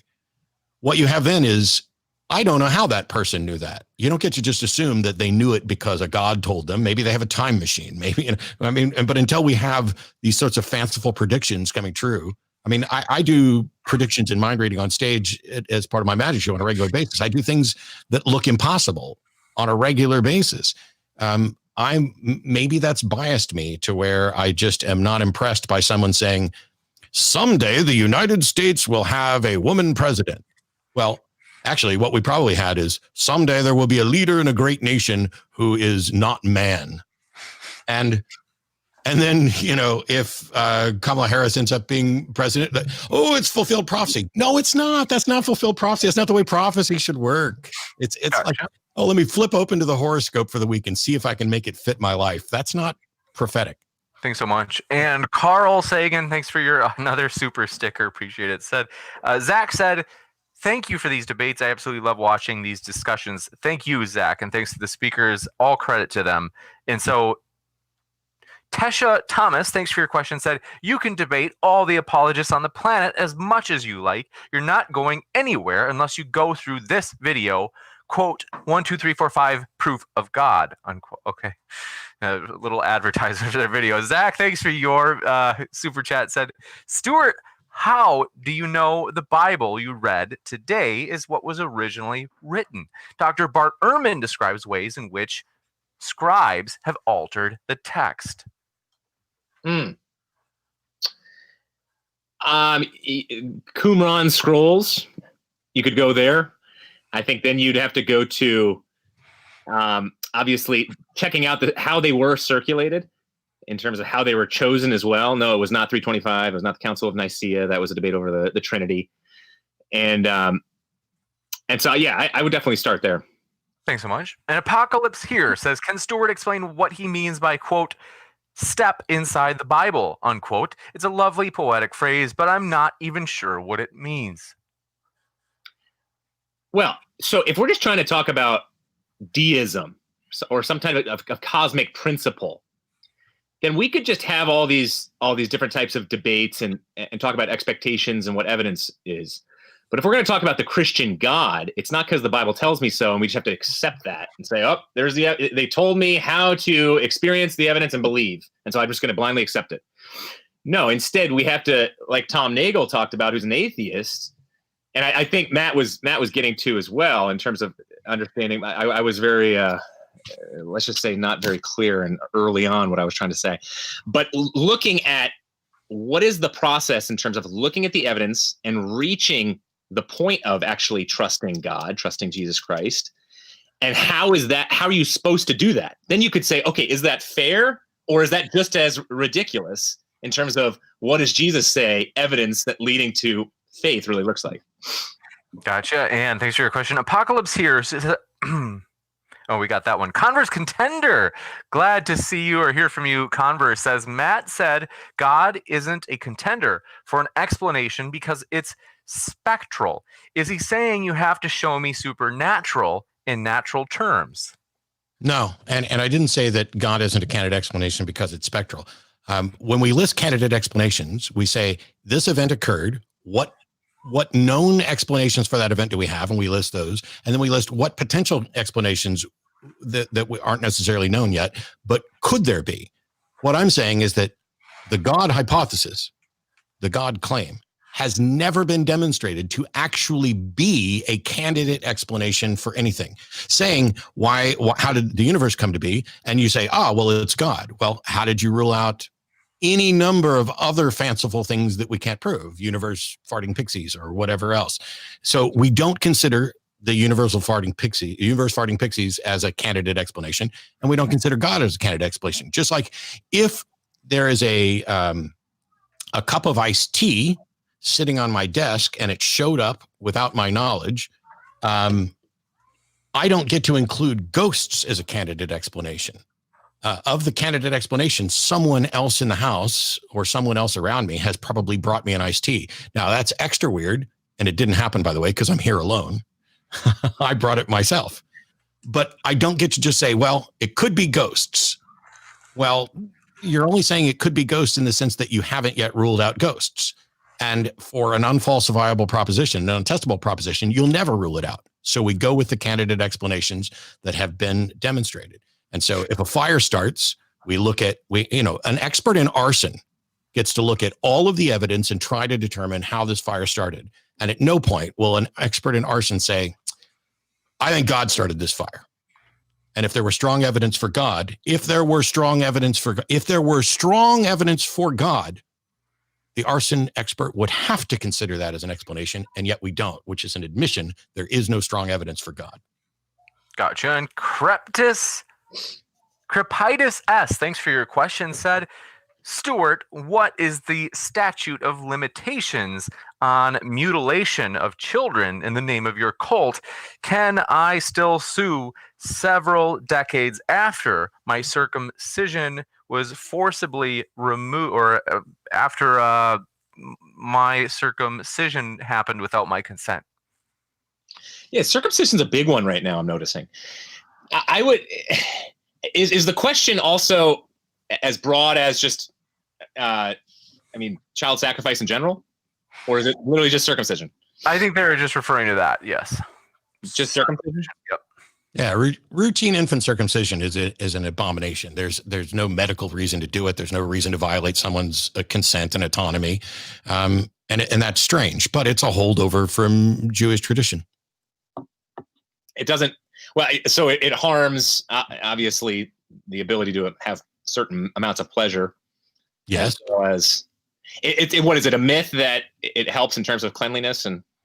Well, there is an argument. True. It has to, by removing the amount of skin, it has to help with cleanliness. Just like if I cut off my right hand, I have one fewer hand that can get dirty. The problem here is that I'm pretty sure it's never been particularly difficult to get someone to clean their penis or in the shower. I'll just leave it at that. Gotcha.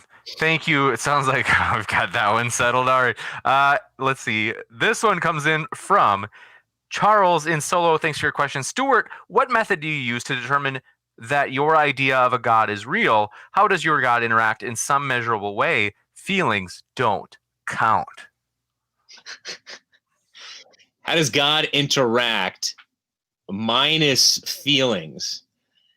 I would say one of them is thinking out the narrative of my life.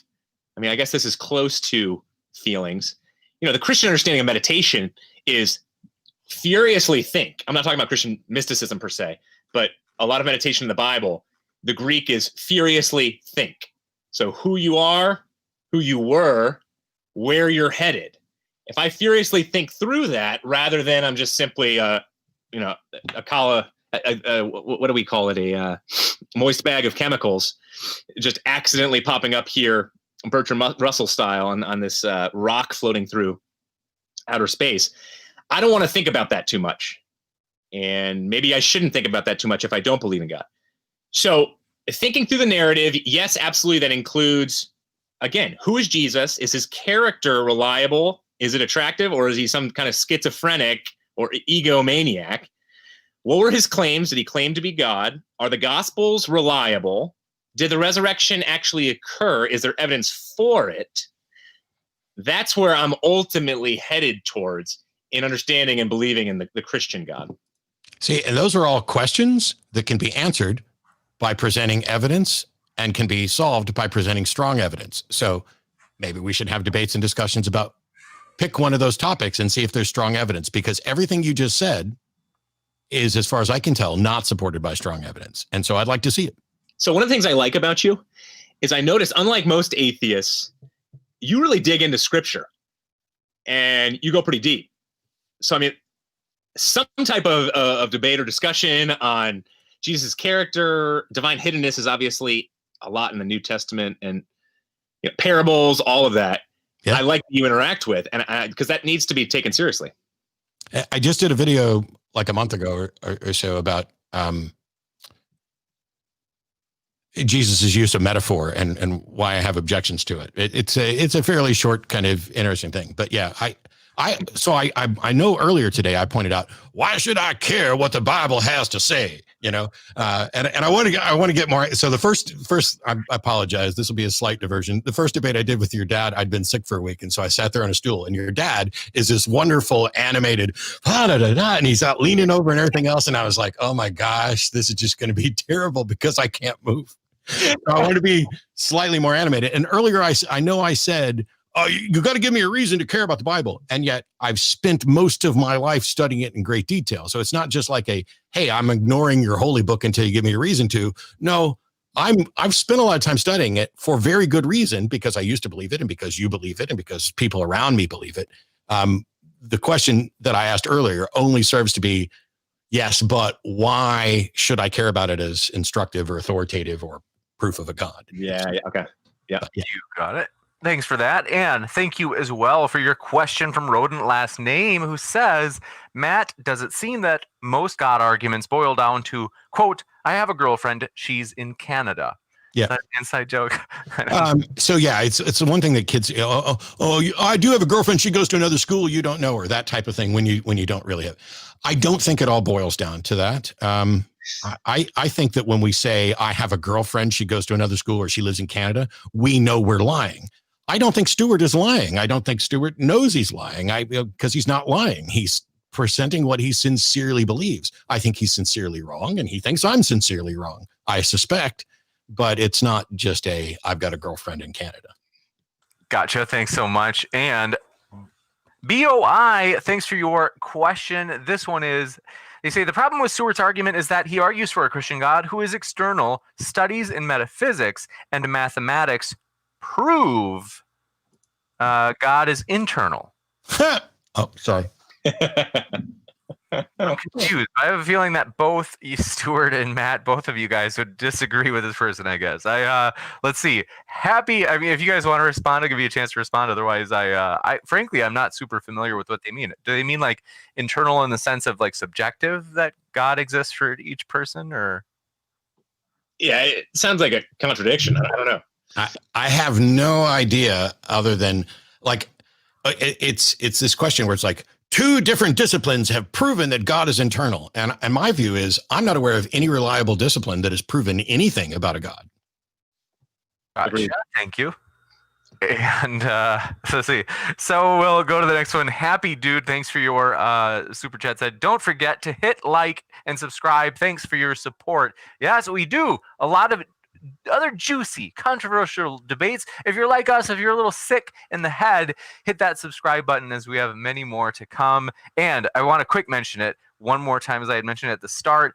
The bottom right of your screen, you will see we're in contact with Michael Shermer and Inspiring Philosophy about a potential debate next month. To watch it live for only $3, you can hit that Kickstarter, which I'll put it in the chat, a Kickstarter link that I'm putting in the chat right now and pinning to the top, as believe me, we're going to make it to that threshold to cover those speaker fees and host that debate. So we're really excited about that one.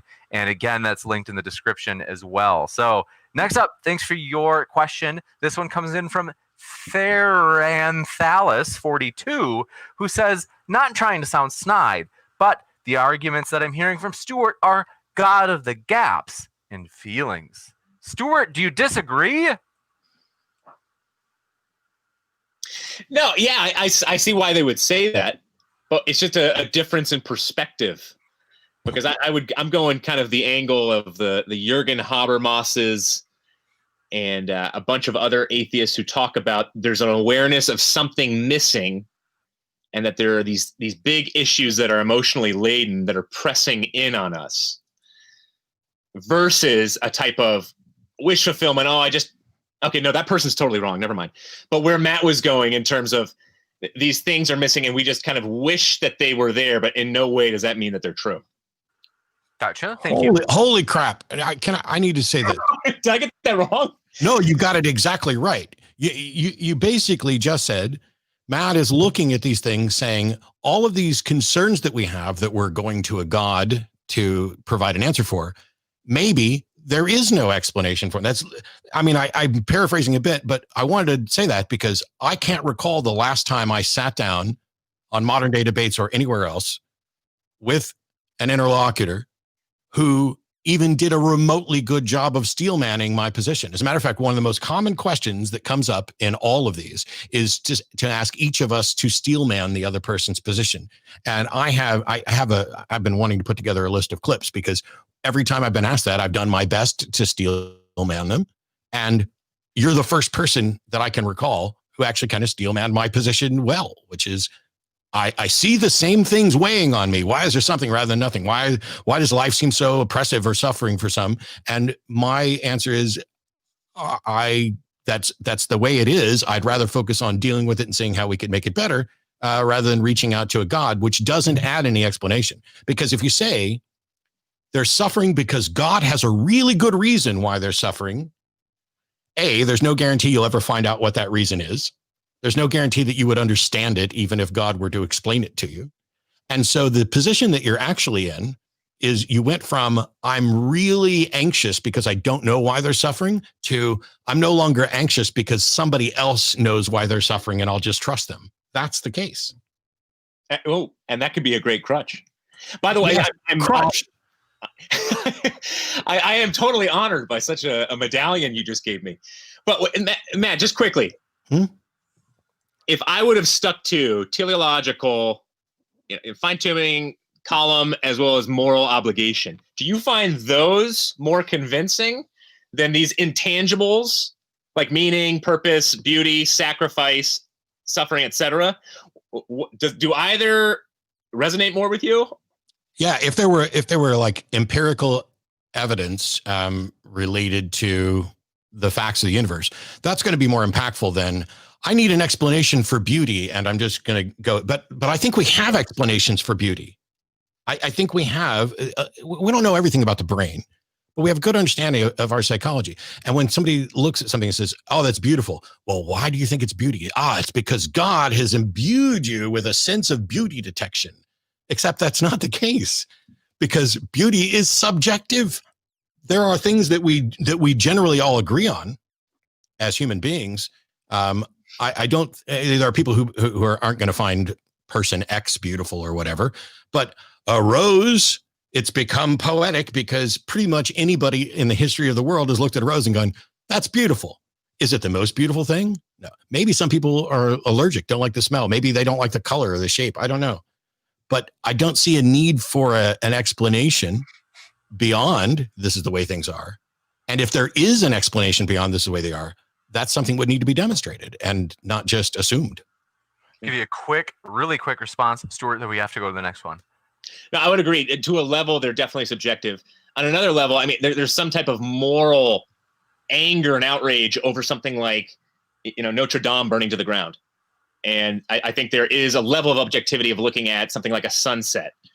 But the subjectivity and then the moral piece of, say, the Notre Dame, I think is interesting. Could be. Can I make one 5-second thing?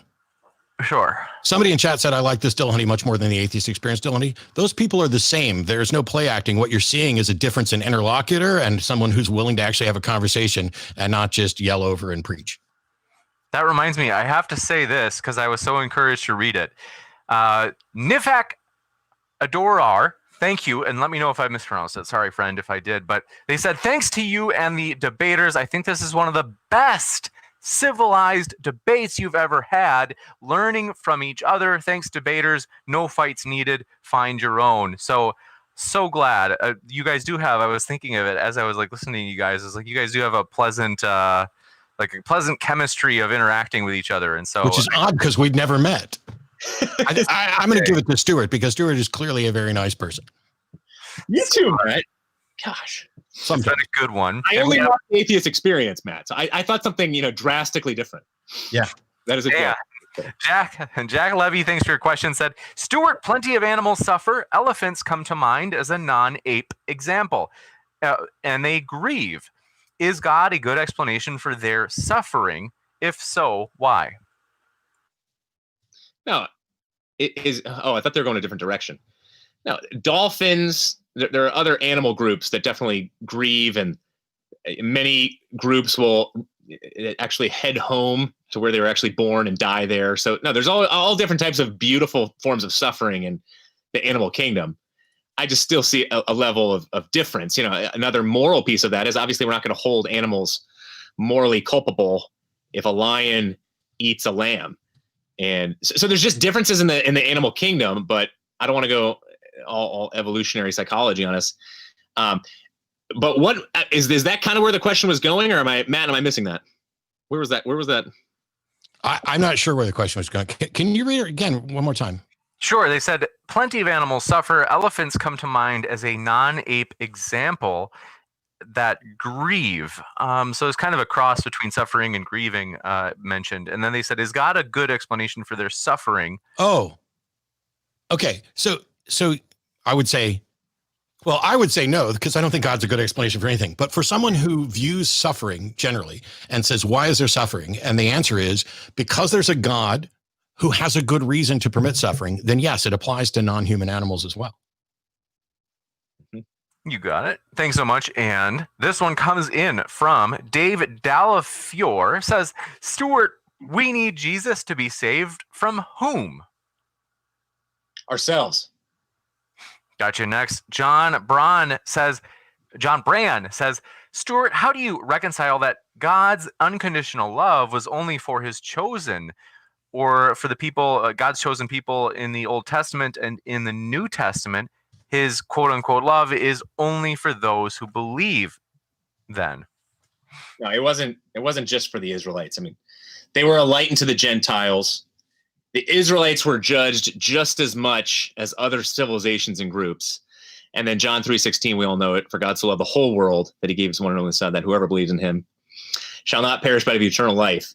And so it's a rather inclusive type of salvation, as opposed to getting into too much Calvinism. We should probably stick a pin in that, because you added a word to John 3:16. Now, first of all, I don't care that much, to be clear. But you added a word. You added whole world, not just world, because it was so for God to love the world. Yeah. You added whole, but then there's other messages from Jesus that says, I've not, who I've come to. I've not come to the lost sheep of the house of Israel.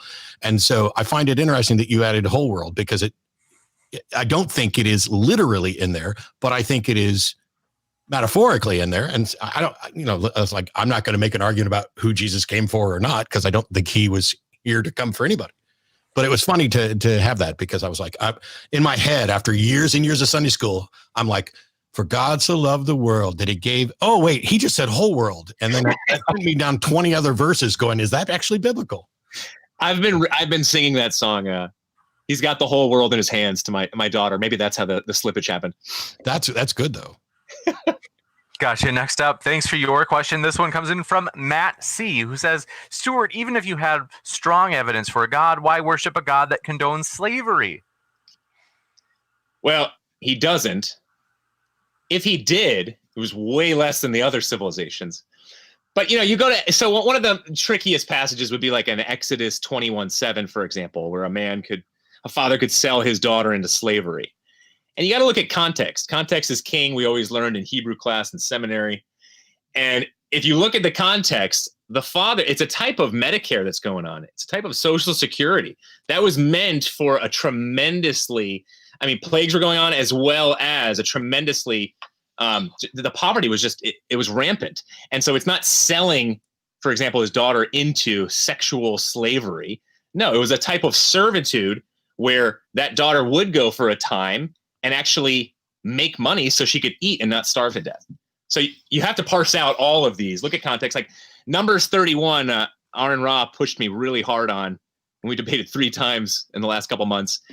And you got to look at Numbers 25 before it. Otherwise, it does sound like the Levites can just rape whatever female children they want to. Next up, thanks for your question. Hang on. Everything that he just said about slavery is absolutely false with regard to the Bible. Yes, 21:7 is a particularly troubling verse, but 21:7 also includes the notion that, and by the way, the beginning of Exodus 21 talks about Hebrew servants, Hebrew slaves, not Gentile slaves. There were different sets of rules for this. And verse 7 says that if a man sells his daughter as a servant, she doesn't go free as the male servants do. So the rules for Hebrew servants were that if you have a male Hebrew servant, he serves you for 6 years and you have to let him go unless you trick him into saying that he loves you and wants to be your slave forever, in which case you pierce his ear and that marks him as your property forever. But verse 7 says that the female slaves, so female Hebrew slaves, aren't let go after 6 years as the men servants do. That's the problem. That's the part of that verse that's particularly problematic. But if you go down to further in both Exodus 21, you're allowed to beat your slaves as long as they don't die within a day or so. Slaves are your property. They are your money. You can pass them on to your children as heritage. Let's not pretend that this was a freaking social service.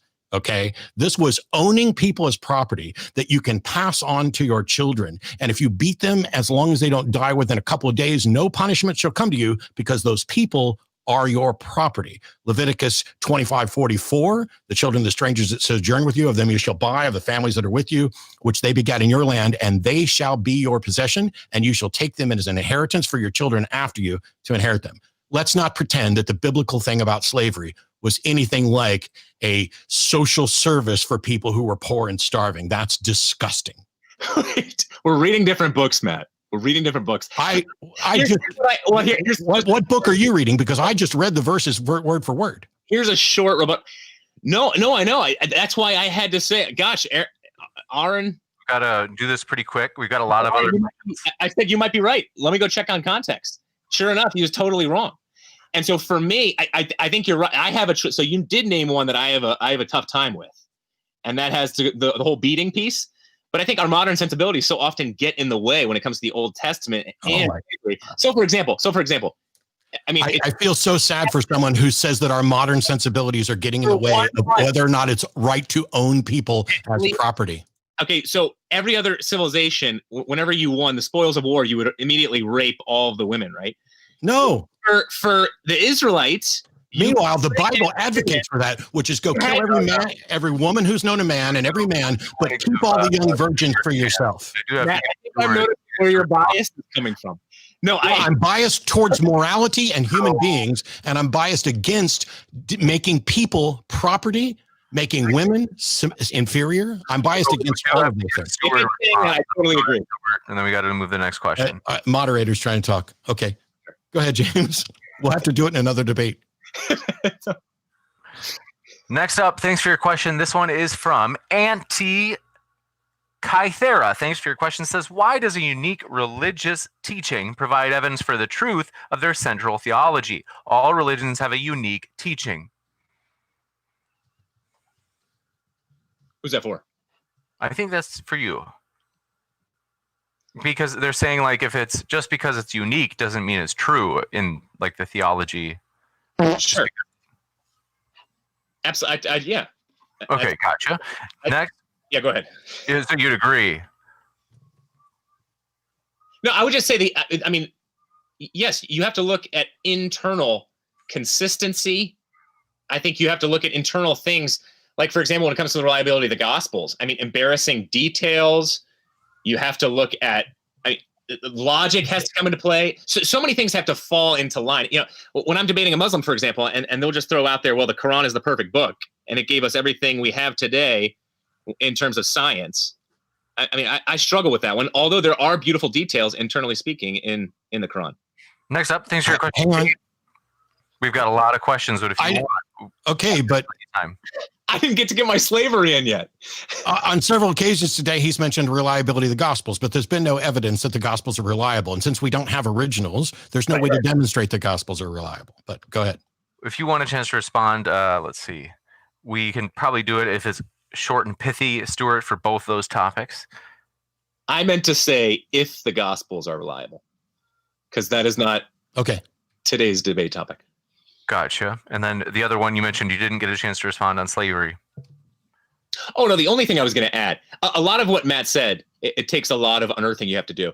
But one is, I mean, look, arranged marriages, that was the way it was done back then, right? And so for the Israelites, you had at least 1 month you had with the woman you brought in after beating a certain tribe, civilization in a battle. You had to debate that. You had to date them or be with them. You couldn't have sex with them for at least 1 month, and then you could start marrying, and then you'd have to provide for them. So drastically different. Now, every other and is that moral? We do have to go to the actual next one. If Matt, if I give you the last word on every single you did not give me the last word on every single, but keep going. I do it on. Fine, I'll do it at the end.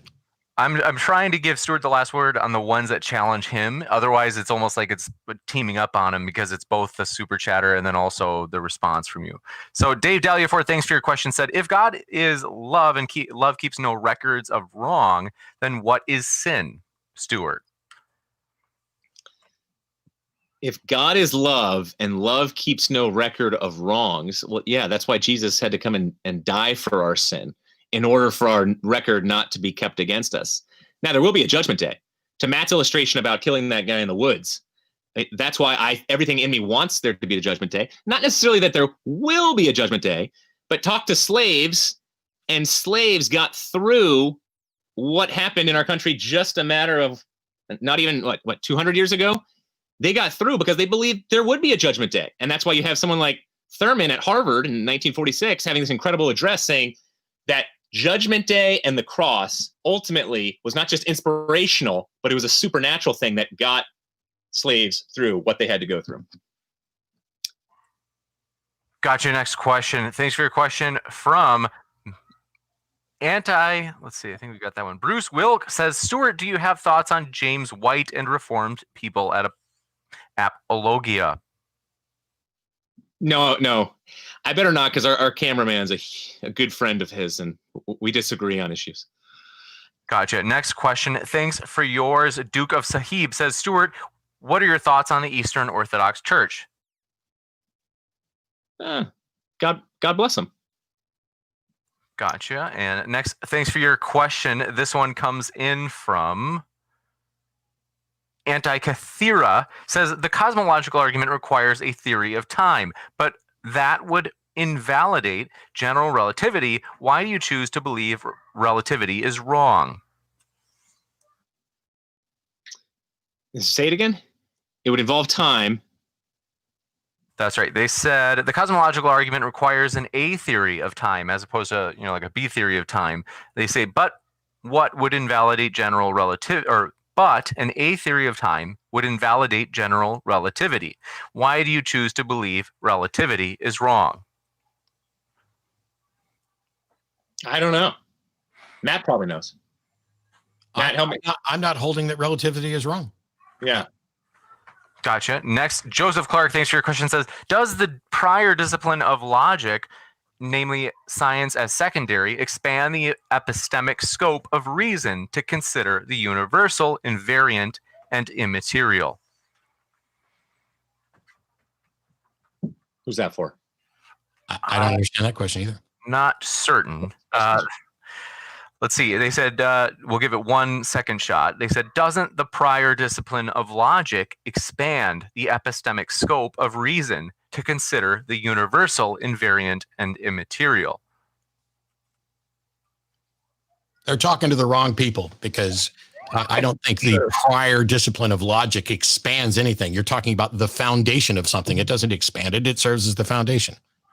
Gotcha. Thanks for your question. John Brand says, Matt, fellow Texan, was Christian for 30 years. Found you, I think they're saying, they're saying, Matt, I'm a fellow Christian, gosh, I'm so sorry. I'm sleep deprived, guys. They said, Matt, I'm a fellow Texan. I was Christian for 30 years.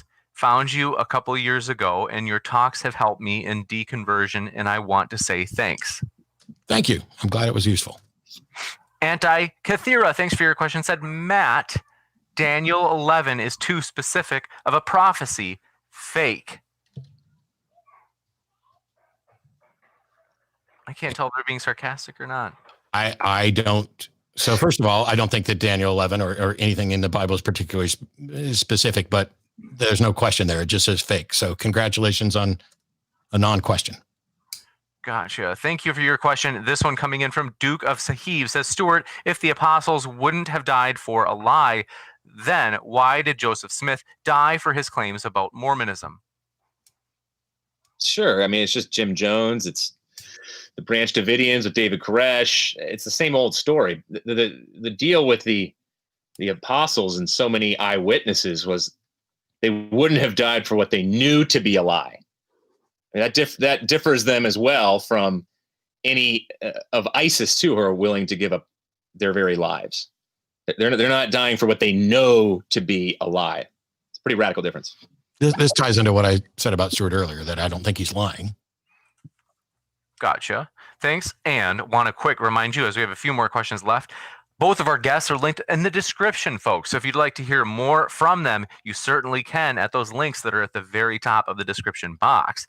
And this question comes in from Johnny V, who says, Jordan Peterson's famous lessons to young men about making their beds and washing their pee-pees counters the claim that many guys wash their pee-pees. Okay, well, I didn't know that Jordan Peterson encouraged people to do that, but the one thing about Peterson, if I could just say this, I mean, Matt, Matt, you may know this, but there are students who are getting masters at Berkeley, brilliant guys who are being led to Christ through Jordan Peterson. And I don't just mean one or two, but this is like a strange movement going on. And Peterson's not even a Christian. So there's something, I mean, I think he speaks obviously to the archetypes and metaphors and all of that, but I think he also connects to the psychology and the emotions and saying, there's something missing there that may be part of the reason why he's able to do this, or it's just the Holy Spirit doing this. Or what you've just done is presented an argument against yourself and the veracity of your positions. Wow. Hey, how did I do that? If Jordan Peterson, a non-Christian, Yeah. can speak in the sort of way that entices people to become Christians, then what we're talking about here is psychology, because Jordan Peterson is not presenting any evidence for Christianity, weak or strong. And so what you're talking about here is he's saying something that encourages people to ask the sort of questions that you asked, and that they're more likely to come up with the sort of answers that you've come up with. None of that has anything to do with whether or not there's strong evidence for a position. Okay, but that's still my position. Yeah, no, but today your position is that there is in fact strong evidence, and you've presented none. No. Next up. If it's really short and pithy, I can give you a chance, Stuart, but it's got to be super short. No, I think it's an awareness that something is missing. He leans so much on talking about meaning and purpose. And I think the Judeo-Christian values, archetypes, as well as just this metaphorical substrate is just so strong for people that they want to buy into it, rather than what Matt was saying, which could be right, which we could just be, this collocation of atoms that have no purpose and meaning. And so the subjective doesn't match the objective. Let's see. I want to go to the next one. I know this is hard. I really hate being hard on you guys in terms of like not letting it go further, but just to try to get through as many questions. We do have another one from Johnny V. He said, we got that one. Ian Utubian, thank you, said, I believe in the Christian God, but I must say Matt puts up a great argument and I love his debates. Stuart, great job, brother. James, cute cat buddy. It is a cute cat. And next, Alex Hoffman. But I couldn't agree more. This is honestly, it's been a really enjoyable debate. And so I have been, I couldn't agree more with the people that have said they've enjoyed this interaction with our guests. So Alex Hovland, thanks for your super sticker. Johnny V says, we got that one. Red Alert says, Stuart, if you believe in the supernatural, which is emotionally based, how can you rationally conclude that such events or beings exist? Wouldn't those go side by side? Gotcha. I think that they're maybe like trying to imply or suggesting that the emotional and the rational are kind of mutually exclusive, or to some degree, maybe. That wouldn't make any sense to me. Gotcha. Next, Henrik van Nieuwenhuizen, thank you, said, Stuart, does it not cause pause that some atheists tried to find good reasons for God, instead become atheists after investigation? I think they're saying like, yeah, so like, when an atheist says, hey, I'm going to like really look into this, looking for the evidence, and then they nonetheless remain. Yeah. No, that's why I love what Matt said earlier in terms of we don't want to be biased proselytizers from an atheist or a theist being that. Instead, we want to be genuine truth seekers, and wherever it leads you, then that's what you believe the truth is. Gotcha. And thank you for your question. This one comes in from, it's like, language and programming says, John 3:18, if you don't believe, you are condemned. And if we read that really quick, which says, whoever believes in him is not condemned, but whoever does not believe is condemned already. And thank you for that. I'm not sure if anybody wants to respond to that, but if you... Next, Michael, let's see. Okay, trolls. Bruce Wilkie, thank you for your question. Said, I'd like to see Matt debate someone who actually does exegesis. Nice little backhanded insult. It's weird too, because as someone who has repeatedly pointed out today, I have no reason to care what the Bible has to say. A debate about exegesis is completely irrelevant to me. What you need is a demonstration of why this passage, no matter what it means, should be considered relevant to my life. You don't just get to jump past that to, let's have a talk about what this passage really means. But gotcha. And Harley Quinn says, if owning people as property was handed down by a holy and good God to a shame culture in the Old Testament, but it's not permissible today, you're engaging in moral relativism, not objective morality. Correct. And I'd also point out, and I apologize, Stuart, but I wasn't going to let this go. Sitting around laughing and smiling while talking about how the Bible advocates for you to capture your wife from the people that you just slaughtered. Basically, what you're describing is rape. Her consent, her autonomy, her values, her desires are completely irrelevant. She is just a prisoner who becomes a wife. And to applaud the Bible for suggesting that, hey, you need to treat her nice and not have sex with her for a while is absolutely disgusting, because you don't have sex with somebody until they consent, not because you freaking captured them. And to laugh and smile during that pronouncement of a grossly immoral thing that is in the Bible is pretty bad.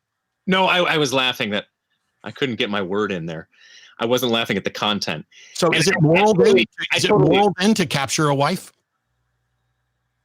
Obviously, in ancient Near Eastern culture, that's how it was done. That's moral relativism. And I would say, in agreement with you, arranged marriages, I have a lot of problems. I'm opposed to that too. Exactly. I don't care more. My position doesn't have me advocate for any of this stuff. Yours does. Well, and maybe that's an improvement. Could be. I mean, if we go to the New Testament, I think there was a tremendous improvement on understanding, how God dealt with that culture. I love how somebody in chat's calling me arrogant at the same time while I'm defending humanity. Next, Jesse Shodell, thank you for your question, says, why did Jesus need to die for God to forgive our sins? Sorry about that. I think I butchered it again. They said, why did Jesus need to die in order for God to forgive our sins? Matt, Sunday school, 5th grade Sunday school here. Because all have sinned and fallen short of the glory of God. Sin is brought into the world by man, and we require redemption. Also, because it's a fictional account that makes people feel like they owe something when they don't. Does any part of that make sense to you? Sorry, keep going, James. That was the whole question. I think they're saying, like, I think they're trying to argue that, for example, if humans forgive, we usually don't demand a punishment for the person who perpetrated. But they're saying, but why does God have to have Jesus? We do, though, sometimes. Like, if you go to jail, that's your penalty, and you get out. We are capable, in some cases, of forgiving people after they've served their time and done their thing. I'm not really sure. I get that there's a lot of things to object to with regard to the notion of forgiveness and sin. I don't know that any of that really jumps into today's debate about strong evidence for God. And I suspect, I'm happy to have many more conversations with Stuart, but I suspect that our view on that is not that far apart. It's just he thinks there's a God and I don't. But with regard to what's actually just, I wouldn't imagine that we're light years apart on what is just. Gotcha. And thank you for your question. This one comes in from, let's see, but Stuart, if you want a chance to respond to it, do you get what they mean though? It sounds like Matt's kind of playing the Christian's advocate. I think Matt kind of answered it, but Jesse Schrodel, thanks for your question, said, no, we got that one. Ian Utubian, thanks for your question, said, Stuart, why does God bless some atheists or bad people with a great earthly life, but some hardcore Christians have it really tough on earth? There's many layers to that. One is cosmic, sociological, psychological brokenness. Two, it's common grace seen through an Old Testament character like Cyrus. God works through atheists. Three, how do you, I know, so this is one of the benefits of being a pastor as well as an unlicensed psychotherapist. And that is, I do get to experience, a lot of the pain, and we didn't get to talk about this, but Matt went here a little bit. There's a reason why books like Anti-Fragile or The Coddling of the American Mind and so many more of these are coming out. And I think a lot of that has to do with our secular age. There's not a response to suffering yet. And this is shown, if you go sociologically, throughout cultures, that there's a radical difference. And so for me, I think that Anti-Fragile, a great book, and anti-fragility in general, or Falling Upward is Ray Dalio's book. And basically, it's what can you learn in your suffering? Is suffering all that bad? No, Christians are not called to be masochists, but there's certainly, we can grow in character, physically, emotionally, and definitely in our relationship with God in suffering. So there's many different facets to that question. It's a good one. Super interesting. That is, I do want to respect the time of our debaters. I also want to apologize. So sorry, Matt. I was uncharitable earlier when I said that that you were responding to every single question. That was far from the truth, and so I'm so sorry for being so snide. No, it's okay. It's one of those. Plus, I prepared after you said so because I knew that I was going to have to jump back and forth on some of these questions. So next time I have this hat for when I'm in secular mode, and I have this hat for when I'm putting on my old Christian ideas, and for all have sinned and fallen short of the glory of God. But that ain't real. See, it's we're having a picture off the other one. I come with props. I'll be here all week. Please tip your waitresses. Appreciate that. Thanks for your flexibility and forgiveness. And I want to say, folks, both of our guests are linked in the description. So just a final reminder for that. Want to say thanks so much, everybody, for hanging out with us. Thanks for being patient with that delayed start. I really do appreciate you guys, especially, I have to tell you, I'm the most like frustrated whenever we start late. I'm the one that's like, honestly, no joke. It drives me nuts. And it's oftentimes because I myself am not super timely. So we do appreciate your flexibility and your support, folks. It's always a fun time here. We hope you feel welcome no matter what walk of life you're from as well, Christian, atheist, or whatever strange creature in between you happen to be. So thanks so much, folks. And with that, want to say, keep sifting out the reasonable from the unreasonable. Take care, everybody.